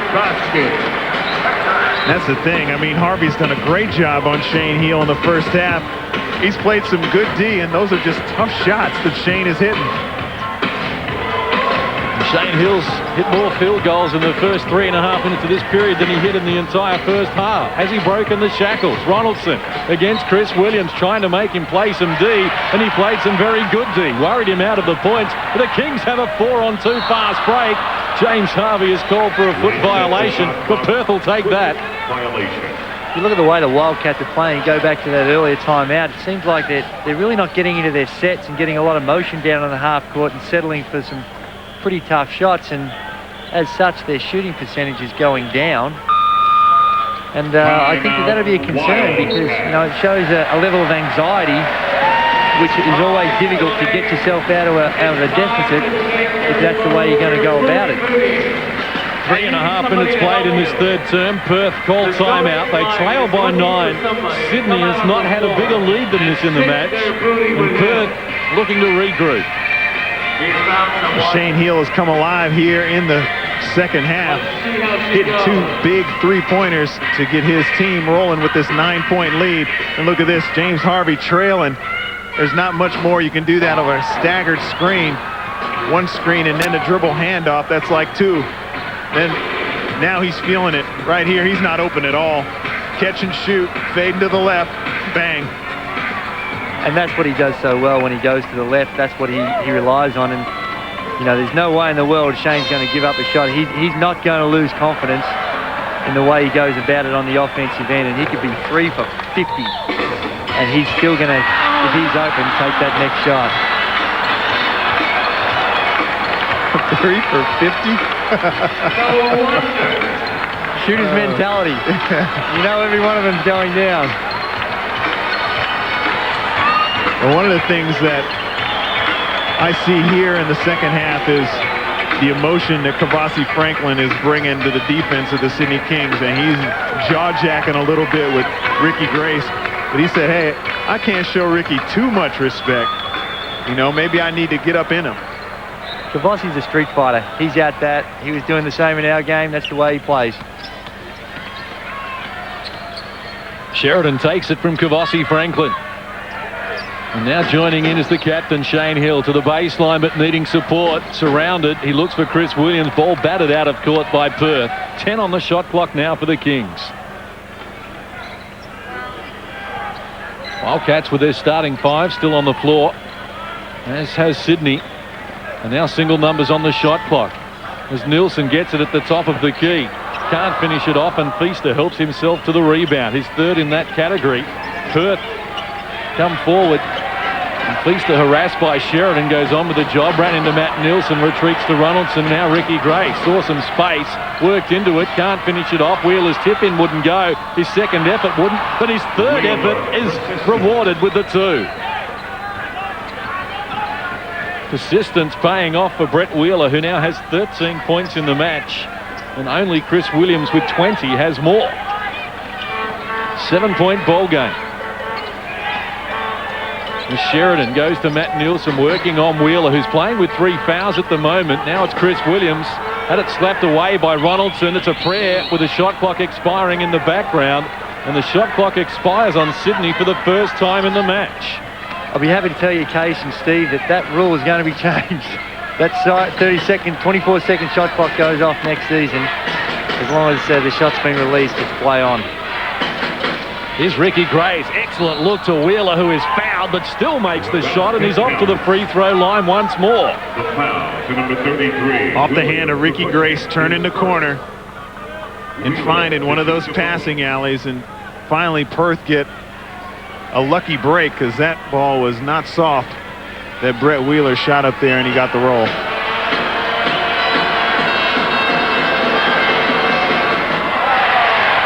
Can't finish it off though, and he's now 7 of 12 from the free throw line. He's missed 5 free throws, and that's the points difference between these teams at the moment. 5 minutes played in this third term. Kavossi Franklin relieved of it by Ricky Grace, thought he was fouled. Referees didn't see it that way, and the Perth Wildcats trying to snatch momentum here. They've scored the last 4, and Grace against Chris Williams at the top of the key, looking to draw contacts, and eventually the Kings oblige. Roger Shields is going to call the foul on Chris Williams. It's going to be his second. We get a good angle on this, see if he reaches in. Yes, he does with the inside hand.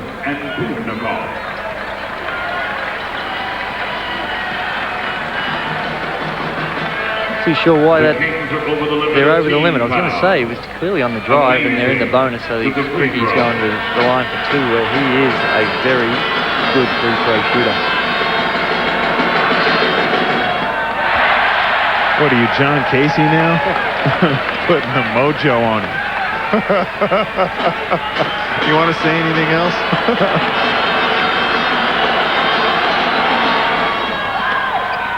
That's how good free throw shooters miss, though. It just grazes a bit of the front, hits enough of the back to just ooze over the front of the rim. Wildcats have scored the last 5 points. 4 points separates these teams now. Budnikoff and Melmoth back into the fray for Sydney. Shot clock inside of 10 seconds as Shane Hill goes to work on James Harvey, and Wheeler with the rebound. Number 9 for him in that category. And Perth go to work with Ricky Grace trying to find Ronaldson. Inside Franklin needing help. Rob Feaster provides it. Looks good, is good. Feaster hits the 3. It's a 1-point ball game. Perth have scored the last 8, and Sydney called timeout. 6:13 away from three-quarter time. Here come the Wildcats. As we've said so many times, there are going to be a lot of momentum swings, and it's been the Perth defense.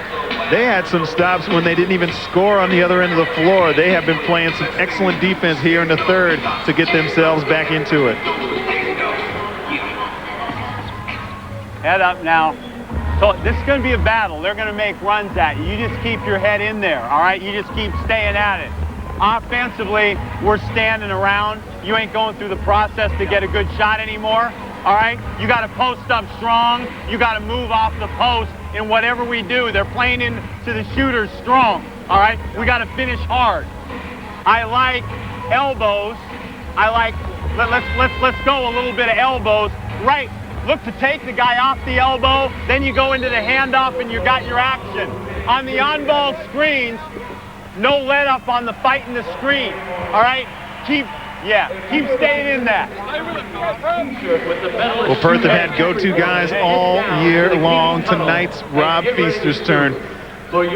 He's 6 for 9 from the field. He goes to the open area. Look at that. Tony Ronaldson draws 4 Sydney Kings defenders, and Rob is all money as he gets an open look. Look at that. He's trying to inspire his troops.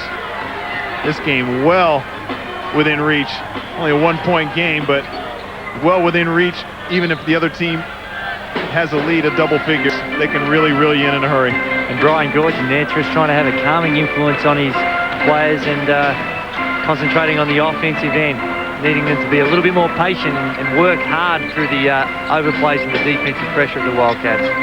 Gary Budnikov firing from deep off the front of the rim. Wheeler upstairs against Ben Melmoth for the rebound. Ricky Grace running forward for the Perth Wildcats and now waiting for the troops to arrive. The Wildcats have scored the last 8.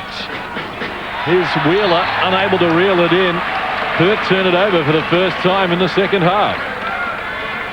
This game is not reaching the heights that we thought it would with the start. You know, this third quarter has been a little untidy and a little bit sloppy, and maybe a reflection on the occasion more than anything. Devossi Franklin turns down the 3, goes to Shane Heal instead. Now Melmoth having trouble reeling it in. 7 on the shot clock. He fires unsuccessfully, and Feaster with the rebound. We're seeing Perth contain Chris Williams, keeping him off the boards here at this stage. And an opportunity for the Wildcats to put their noses back in front. Grace. Shot clock down to single numbers. Feaster against Budnikov, finding a way past, firing unsuccessfully, and Williams comes up with a rebound.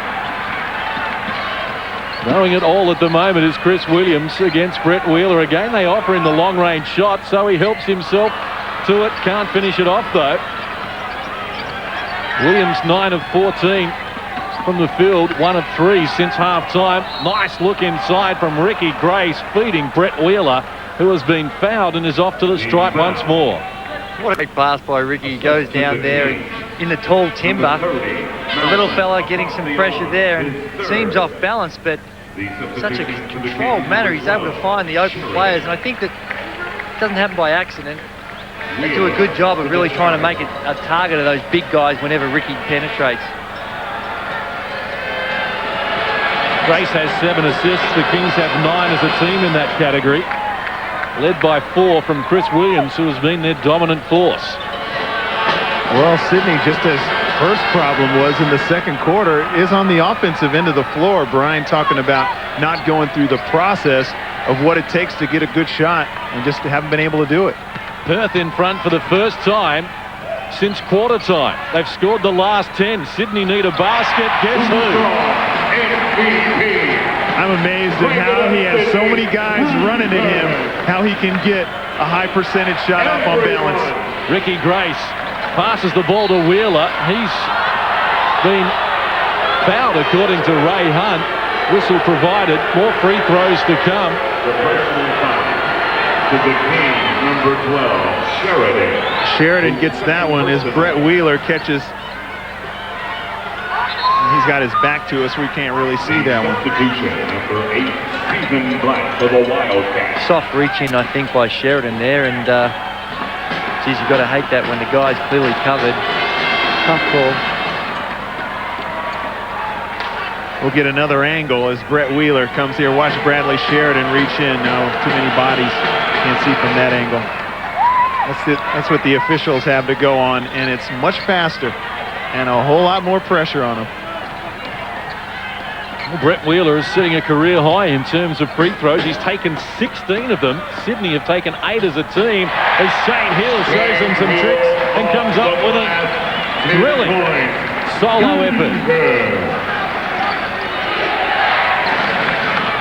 Back the other way comes Rob Feaster, pushes Shane Hill out of the way, and in a traffic of arms and legs, Feaster puts the finishing touches on. So strong. Man. And good no call, too, I thought. Chris Williams working against Tony Ronaldson. Shane Hill harassed by Stephen Black to the elbow. Fires, can't finish it. Budnikov, the offensive rebound. Big play for the Kings. Down by a point. 3.5 to play, term number 3. And Shane Hill working around the perimeter to find the open spot. Can't finish it off, though. Budnikov keeping it alive again, but passes it straight to Feaster. Shane Hill to beat. Stephen Black joining in. That was brilliantly timed from Feaster, and the Wildcats now lead by 3. Well, Budnikov had to get rid of it before he traveled. Trying to go to the open area. It's a bad break for him. Good hustle. 19 points to 13 in this period in favor of the Perth Wildcats. But after trailing by 3 at halftime, they lead by that margin as Melmoth comes up empty, and Rob Feaster, just being a little casual, trying to reel in the rebound, has turned it over. Boy, that hurts. That would have been a really big stop for him. Alan Black could feel how big that defensive stop would have been. Had a couple of new people in the game. Sunday Adebayo checks in for Perth. David Stiff for the Sydney Kings. Kavossi Franklin coming back as well, and Shane Hill going to the bench with 2:43 left on the clock in this third term. Kavossi Franklin restarts. Bradley Sheridan. None of 2 from the field, Sheridan. Now Chris Williams. Again, Wellington offers him the long-range attempt. He can't finish it, but gets it back from Sheridan. And now it's Kavossi Franklin dancing into the paint from close range. Gets his own rebound in all sorts of traffic at the moment, though. He's coughed it up. And here come Perth. They have an extra man. Franklin slowly getting back to the defensive end, but it's Stephen Black who comes up with the points. Great play by Stephen Black. Went in as a left-hander to come back onto his right. Clearly he's been watching Ricky. The more you see Stephen Black, you can see he's learning so much from the master. Wildcats have scored the last 6. They lead by 5 inside the last 2 minutes of this third term. Shot clock down to 5 for David Stiff. Tried his luck a second time against Sunday Adebayo, and his patience and his persistence were rewarded.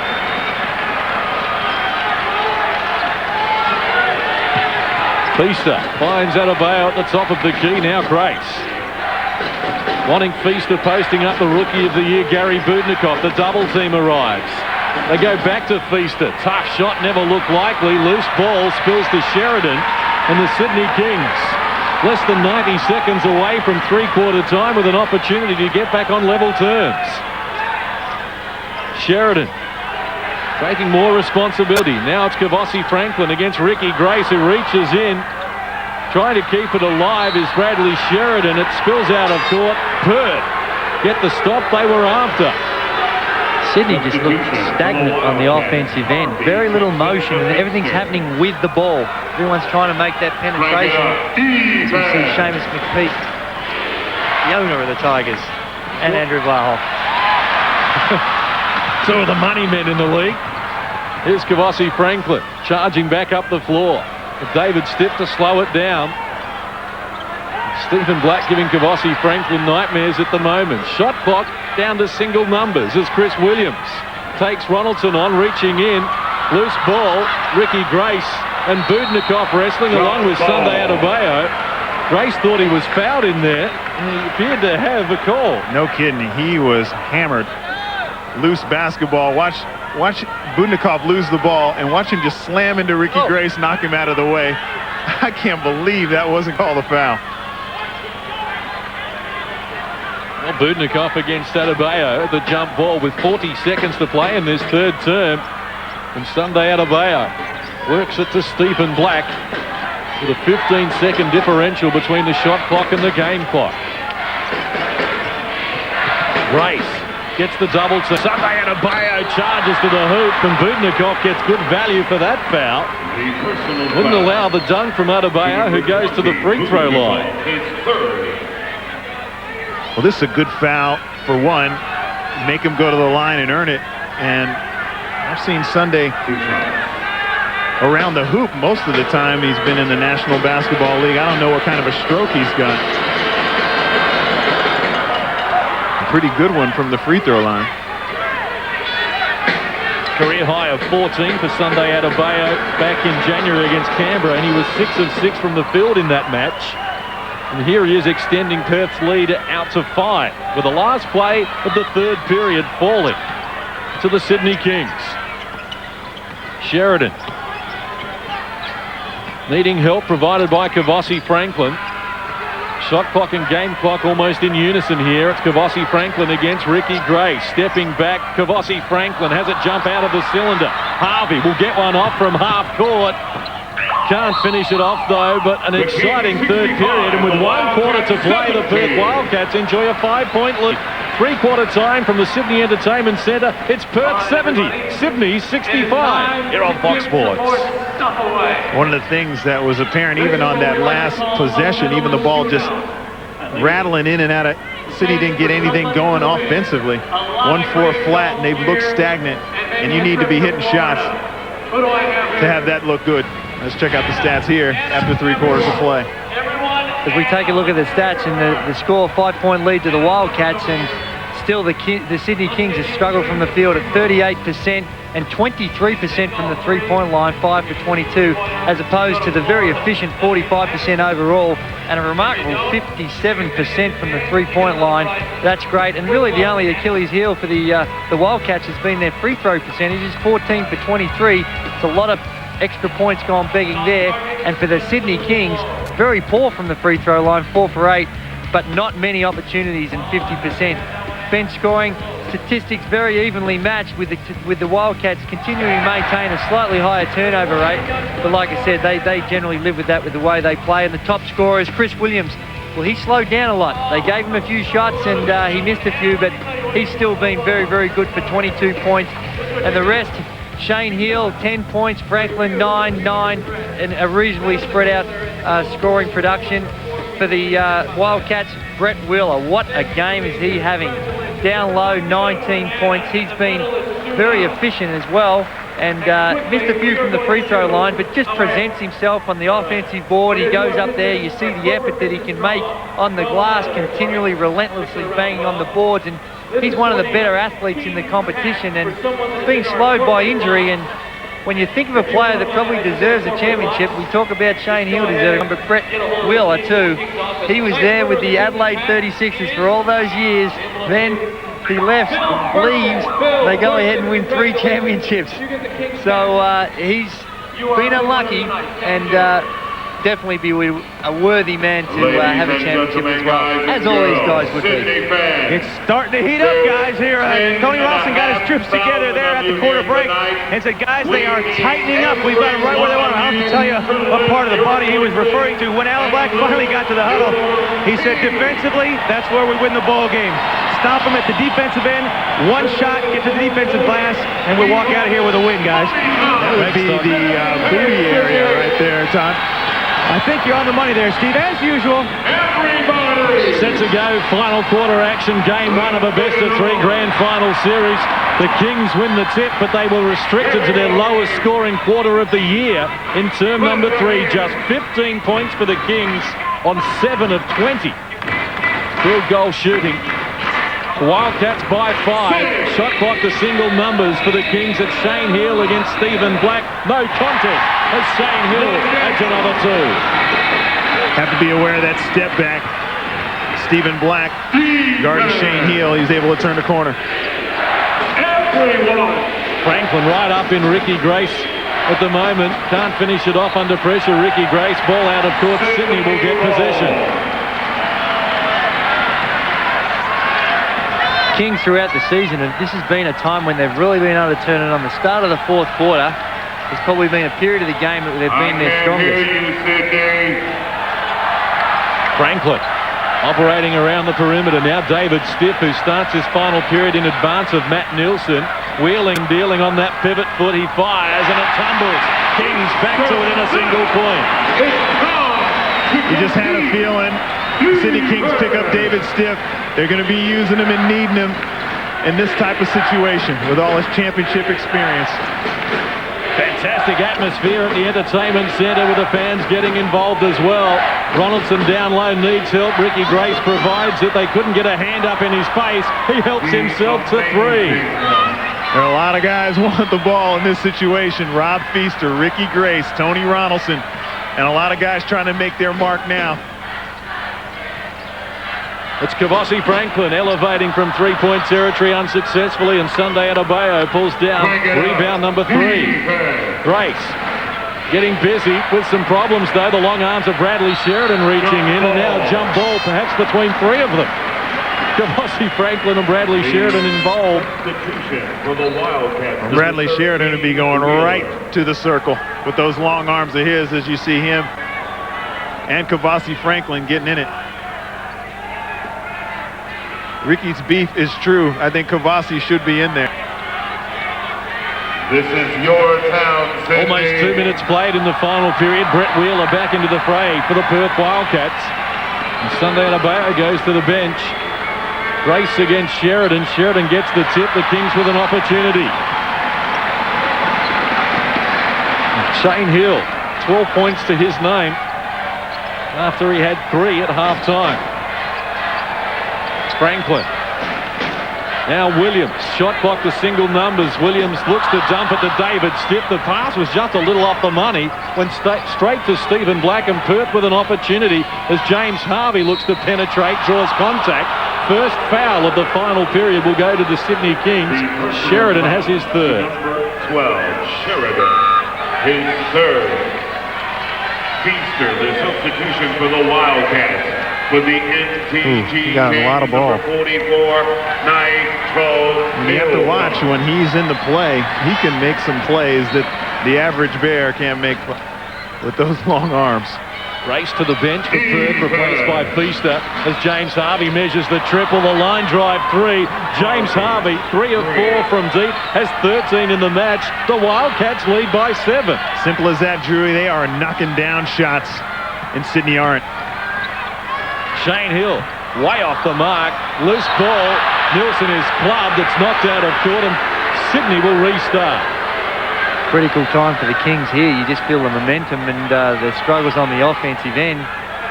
Trying to find a consistent way to get good scoring opportunities. It's hard to see it.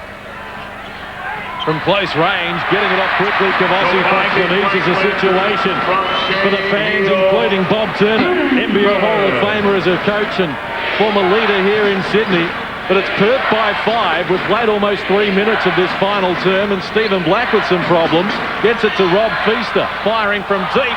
The Perth Wildcats are 11 of 17 from long range. The Kings have hit just 5 threes.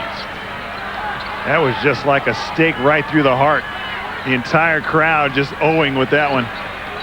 Shane Hill looking to take it upon his own shoulders. Can't finish. Ball trickles out of court. Some confusion here. And 3 referees.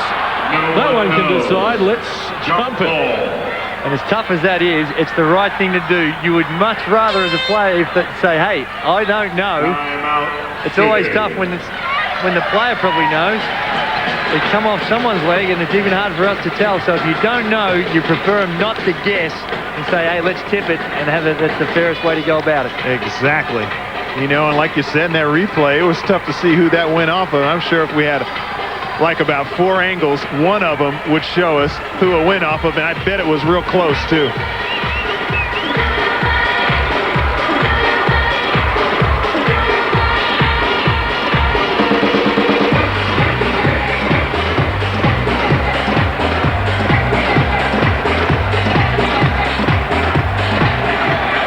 Well, guys, I'll break the silence. Stephen Black. Stephen Black's had a sensational game. If you don't know, yes, he is the son of Alan Black, the coach. And look at that, left-handed bandit he is, using the right. Nice soft one. Ladies and gentlemen, Rob Feaster will get another angle on this one. Bang. The thing about Stephen Black, Steve, is that he didn't really start the game in great fashion. A couple of missed free throws, missed a few shots.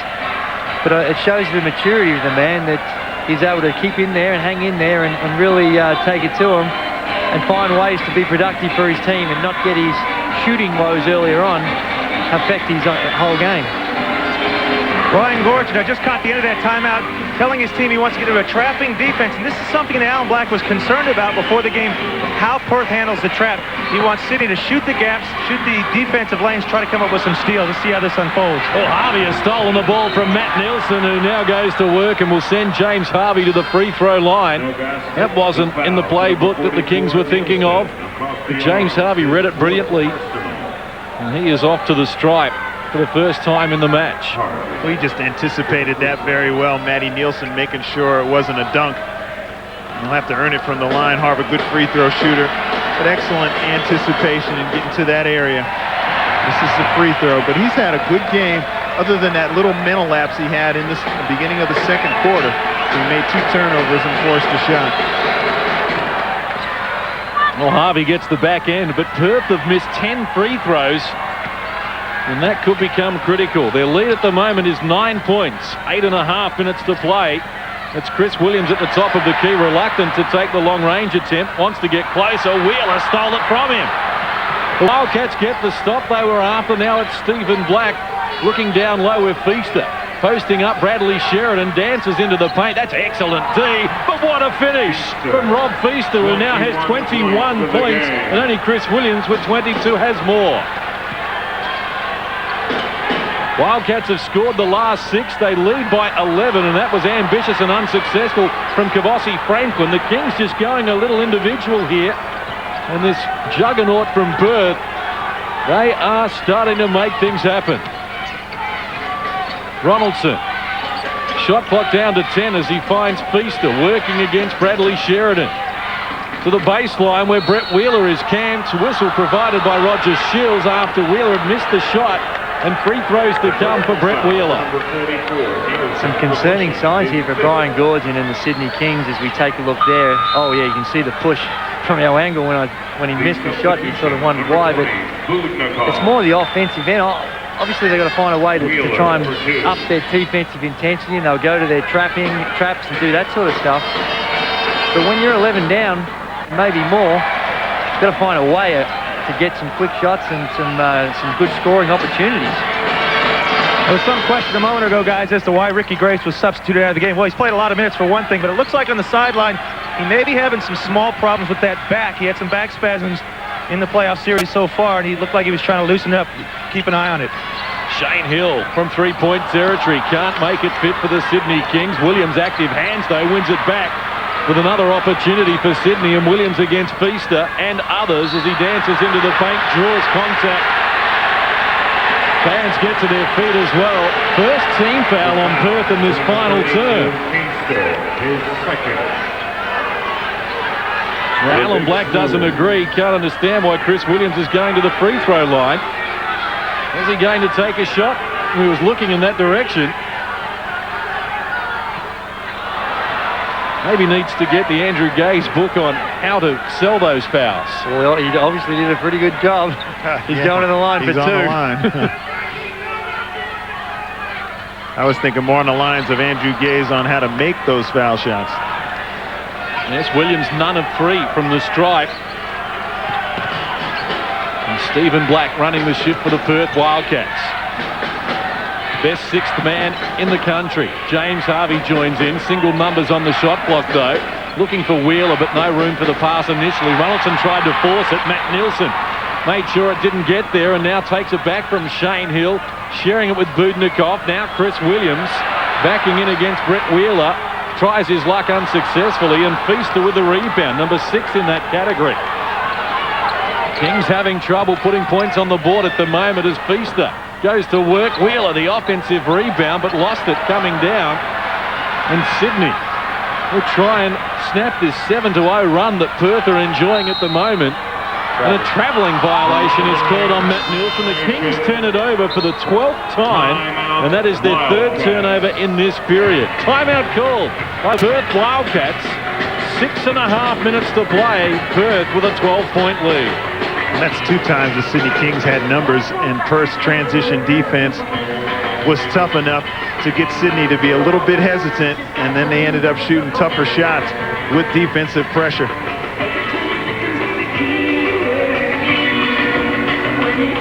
That ball's going into the post now. We're taking the soft option. You're playing for the foul, all right? We got to move off that post speed. That ball goes in here. This guy's got to cut across his face. This guy's got to lift. This guy's got to move. This guy's got to spot. It's in and out. If they double team or push off the spot, you got to make that play. If you don't have anything, swing that ball and get that thing reversed, all right? We got to go with the double team now in the rotation. We got to keep pushing the ball up. You got to go with the on-ball hits and the spread. When the ball goes into the post, you got to move off the post. The 5 press here. On-ball hit, spread, move off the post speed. Okay. That's almost exactly what we were talking about in that second quarter when I mentioned about their ability to get it on the block and then make the right decisions from there. Brian Gorgian's concerned about the lack of movement. As you can see by his playboard there, there's specific places that people need to be to create those opportunities when they do double team. And one, they're not getting in there often enough, and two, they're not getting to those positions when there is those double teams for the easy release passes. Ricky Grace takes them on, can't finish, but Wheeler is there again for the tip-in. 22 now for Brett Wheeler, and he's only hit 4 field goals. It's a 14-point lead. It's the biggest margin we've seen in the match at any stage, and Shane Hill and the Sydney Kings have some problems. It's Budnikov, the answering triple. Just as simple as that, Andrew. They have got to hit some shots. They can get the ball to the post, do whatever they like, but Perth is going to make them make some shots, and Budnikov finally hits one for Sydney. As we saw the effects of the double team there, and Ricky Grace didn't want to give up the possession and called the timeout. Alan Black not totally happy with that timeout because he's burned one of them. He may need him a little bit later on, but that's the effect of that double teaming, run and jumping defense, try and throw him out and put some pressure on the ball. And that is the last timeout for the Perth Wildcats. That's why he probably wasn't real happy with it. Ricky may not have been aware of how many they had left, and caught in a situation where he's either going to lose the ball or call a timeout. 5:54 left on the clock, so plenty of time. Brian Goorjian has 1 timeout left. And Brett Wheeler has just been enormous. And even when they don't get things to go their way, his constant basket hanging, and look at that, he gets position right there and just waits for that thing to trickle off if Ricky misses the shot. And he knows Ricky's tendencies, he knows Rob Feaster, everybody's tendencies, and he is working to establish position before the play even happens. And the system's got a lot to do with it too. Like you said, you get to know Ricky, but when you consider Paul Rogers, Brett Wheeler, Matt Burton, you know, you put a big guy in that block, it seems like they're going to look pretty tough. James Crawford before that. That's kind of like what Ricky said about when Leonard was scoring all those points. You put anybody, Joe Bag of Donuts, in Andrew Gaze's position, he'll get 30. I don't know if that's very complimentary. Whistle provided by Ray Hunt. Foul is going to be called on the Sydney Kings. It's their 4th team foul in this final term. And that's going to make matters worse for Brian Goorjian. The Kings did come from 14 points down in the last period against Perth to force overtime earlier in the regular season. And they're going to need a mammoth comeback as well. Here's Roger Shields providing the whistle, and the foul's at the offensive end. It's on Rob Feaster. And that was interesting. You got to feel like Perth have had their scare with Adelaide. They have been so efficient, and they've gone on some droughts. They missed some shots in the second quarter, but I don't know. It is looking very dismal for Sydney.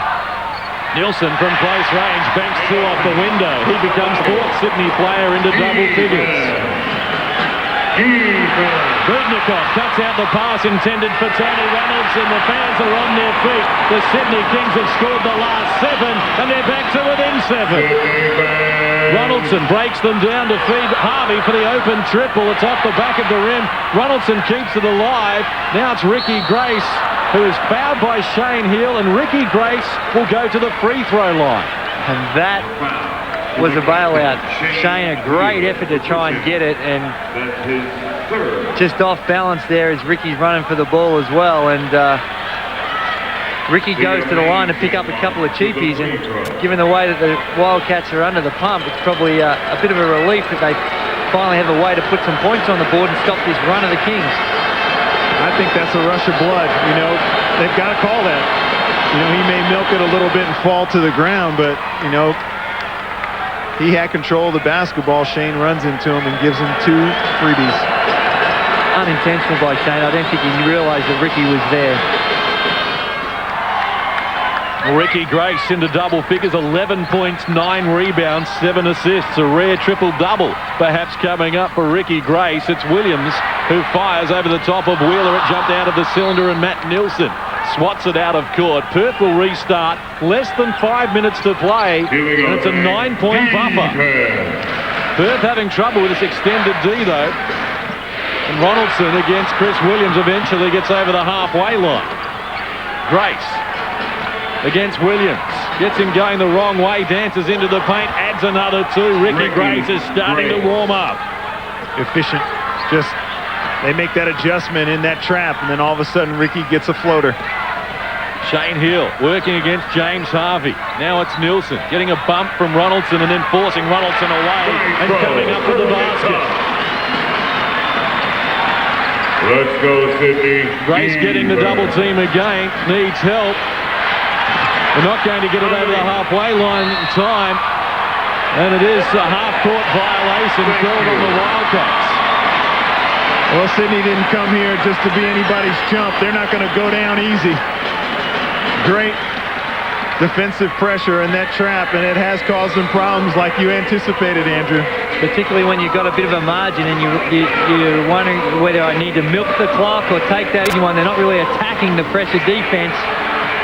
Shane Hill off the mark with a long-range three, but Chris Williams keeps it alive, and the Kings inside the last 4 minutes, still with some work to do.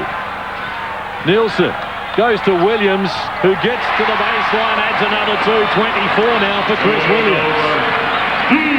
7-point ball game as Ricky Grace has his shot rejected by Matt Nielsen.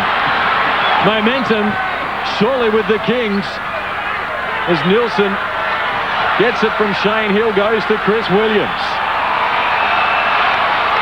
3.5 minutes remaining. Single numbers on the shot clock. Kings down by 7. Jumps out of the cylinder for Gary Budnikov, and Perth catch a break. How close it is. That shot drops. It's a whole different game. Harvey will get in for the layup, an easy basket for the Perth Wildcats. And that's the price you'll pay if you do have that full court pressure. You're going to have to give up something, and the Wildcats were able to break through it and picked up the easy two. And here's Ricky Grace going to the basket. The thing about him, he's fearless. In this situation, he wants the ball, and he's going to make things happen. Exactly, and that's what you were talking about before. You know, should you go for it, or, you know, should you try and milk that lead a little bit? And Ricky, sensing that his team was trying to milk that lead a little bit, gets the aggressive play, even though it didn't turn out for him. Matty and Chris, when we run that horns, it's got to be closer to the sideline. That first screen's got to be here. That second screen. Get over the split on the horns. That here. Not, we don't want that second screen over here. All right? Move off it. You guys on the sideline, move. All right? Up and down and look at your post, roll in and move off the post. Is it our ball here? All right. Let's go a quick roll in. Just set the 4 high. All right? Set the 4 high. The 1, just roll right into that block. All right, on the elbow hit. Let's go to Chris down low. Hey, I got no more timeouts. Stay with those double teams. Be aware of what's behind you and talk. King, there's plenty of time. Boy, this is it. I mean, the Sydney Kings, look at that score line right there. 31 points in the first quarter that they gave up to the Wildcats, and then restricted them to 16. You know, it's been a series of runs, like we said, but Perth's defense didn't give anything up, put Sydney in a tough position. They go to Chris Williams against the double team off the window. He makes it happen. Let's get to Todd Lichty. Alan Black telling his team at the break, or at the timeout, guys, get into that double team and reverse the ball quickly. Then all 3 guys on the other side flash to the basketball. Make yourself available. Ricky Grace showed some frustration. Alan said if you get stuck, throw it off somebody's leg. Good luck, Rick. Harvey's lost control of the ball. Gary Budnikov gets it to Bradley Sheridan. A whistle has been supplied. Continuation will be waved away. The foul is going to be called on James Harvey.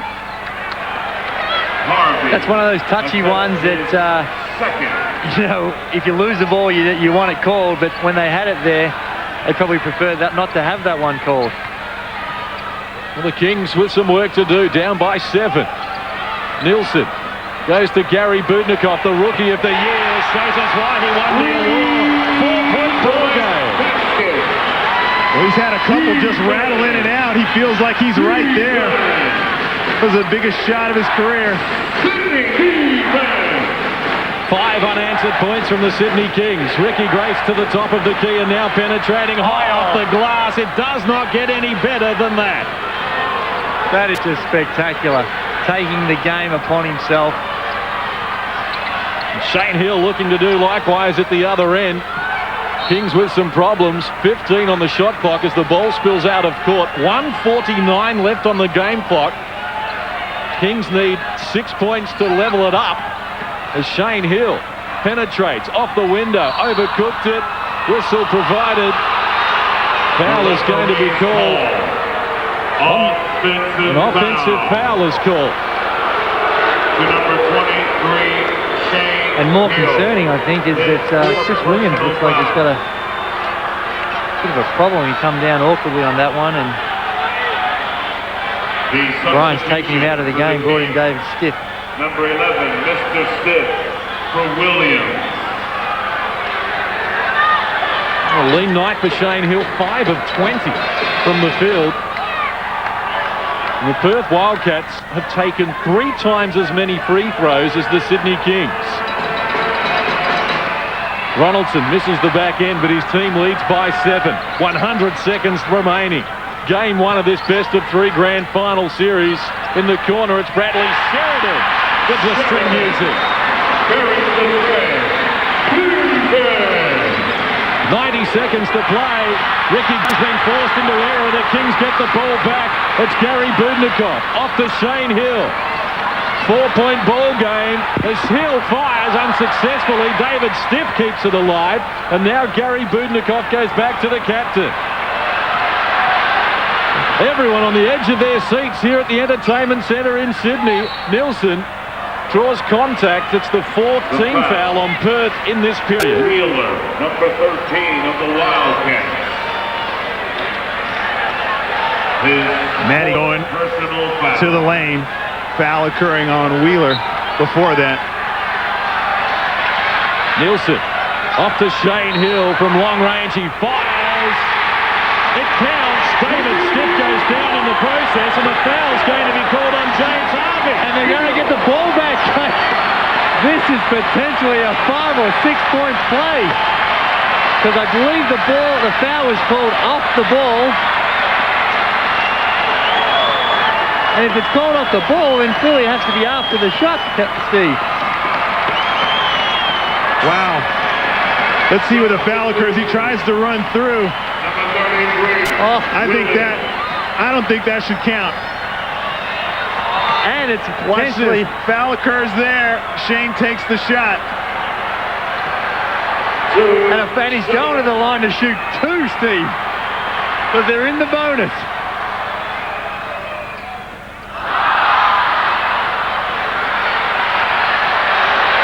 High drama at the Entertainment Centre in Sydney.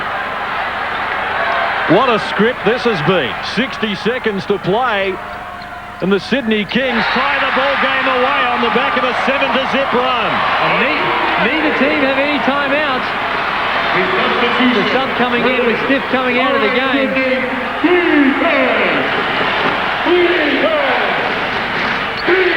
Ricky Grace finds Ronaldson posting up the shorter Shane Hill from long range. Ronaldson's hook shot comes up empty. And Shane Hill brings his team forward.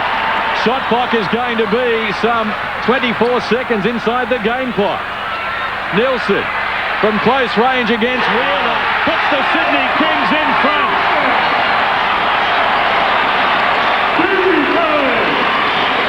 Kings have scored the last 9. The fans are on their feet here in Sydney. 13 second differential between the game clock and the shot clock. Perth desperate as Feaster works into the paint to Ricky Grace for the triple. Can't finish it off. Loose ball spills out of court. Sydney with possession. Steve, this has been a remarkable comeback, and really that foul in that 3-point play by Shane Hill, that's one that I'm sure the Wildcats are going to look at and say what possibly could have been. Harvey picks up another foul. The Kings go to the free throw line with a 2-point buffer.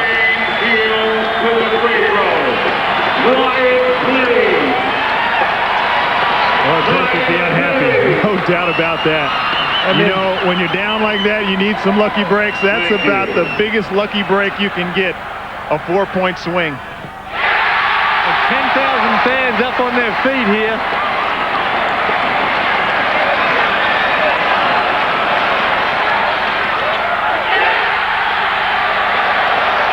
Well, the fans tell you the story. Sydney lead by 4. Ricky Grace looking to get something happening quickly for the Perth Wildcats. It's Feaster penetrating, rejected. Grace goes to work off the window. That won't work. Loose ball, and it is all over. The Sydney Kings have come from 14 points down with 6 minutes to play and have run over the top of the Perth Wildcats to get home by 4 points. Full time in Sydney, it's the Kings 98, Perth 94. The Kings take a 1-0 lead in this best of 3 series. Remarkable scene down in the court, and the cool head of David Stiff saying, fellas, calm down. We've got more work to be done, and that's true. They can be excited about this win, but there's a long way to go yet in this series, and Perth very, very unlucky down the stretch there. No other way to explain it, but what a performance by Shane Heal to hit that 3 and then nail a couple of free throws after a pretty ordinary shooting game by his standard. But like I said, when the money's on the line, the big players stand up, and he stood up big. Celebrations for the Sydney Kings. It's game 1 of a best of 3 series. Hard not to be excited. Steve Carfino's got Chris Williams. Well, John, I can't believe it. I mean, I'm speaking to John Casey, but I'm looking at you, Chris. Unbelievable win. What a big play when Shane hit that 3, had a 4-point swing. Big play. I was on the bench at the time. I knew it was going in. He was overdue for one, so I knew it was going in. He got the foul, and his history after that. When did you guys believe that you could get back in this game? I mean, it was looking really dismal. Yeah, but we got the confidence that we built up through the whole year. We know we're a good team. We know we can go through bad situations and come out with the win. That's what we did, but we still got 1 more to go. Perth, very efficient. You guys were able to overcome that. But Challenge Stadium has been a graveyard for visiting teams all year. Right. I mean, their stadium is going to be rocking like this, but I don't think it's going to be packed like this with the fans and stuff. So we're going to go out there and try to get another win. All right, thanks, Chris. Todd Lichty. Big fella, how do you feel? Oh, pretty good. I know we're supposed to stay cool, calm and collected and worry about the next game, but we're just going to enjoy it for now. That was a great, great win. Well, you guys got 10 or 12 points down midway through that 4th quarter. What did Coach say to you guys, Coach Brian Gordon? What he says every time, there's a whole lot of time on the clock. We've been very good in 4th quarters all year. We've got guys that make huge shots, and that's what we just believe in ourselves, and I think that's a big secret. What do you guys focus in coming into that 4th quarter? Defense and just trying. We were very out of whack offensively in the 3rd quarter. We just thought we'd try and make it a bit simple and get it done. Steve's with Shane Heal right now. Shane, tell us about some of those big shots. Shane, what's going through your head when that foul occurred? You knocked down the 3. Thank God. About time I hit a jump shot, and we're lucky enough. We showed a lot of courage tonight because we were gone in that game, and Gorge kept driving us. He said, you can do it, and we believed in ourselves, and it's nice to get game 1. Okay, I'll take you back in the game. You're driving to the basket, you get a charging foul called on you. It was looking pretty bad from there. Yeah, it was looking pretty bad for a long time of that game, and again, it was just belief, and this team's believed all year and stuck together. No one got their heads down because there was a chance there we could just drift apart, and that's what Brian's been talking about all year. Challenge Stadium's been a tough place, but man, I guess you can ride on the momentum trying to get a win there. Well, you feel like you've got out of jail. We're going there with nothing to lose now, and we have to lay it all out in the line, and hopefully that takes the wind out of them a little bit because they'll feel like that's one that got away, and they should, and we've got some confidence going there as well because we've beaten them there during the year and lost in overtime, so it's going to be a good game. All right, thanks, Shane. We got Ben over here too. And Ben, all year long we talked about you coming off the bench, but you gave the Kings a spark in the 2nd quarter that kept them in the game. Yeah, and I'm just trying to do what I can. I mean, it's just a fantastic effort from everyone. The boys to win that game is just fantastic, and mate, that kind of effort, that kind of courage, that's what's going to win championships, and that's what's going to get us and get to win the championship for us for sure. Obviously, it was a great feeling when you beat Townsville to get to this grand final, but is there any better feeling than having a capacity crowd here and getting game 1 in front of them? I've never seen a crowd like this in this place before, and they were as loud as they were and vocal and stuck with us the whole game. It was fantastic effort, and mate, we'll season Perth game 2. All right, thanks a lot, Ben. Well, they're celebrating here in Sydney. The Kings go 1 up in this best of 3 series. An unbelievable come from behind victory. The Cardiac Kings are back. Let's look at the stats. and you will see that the Sydney Kings took 27 more shots than the Perth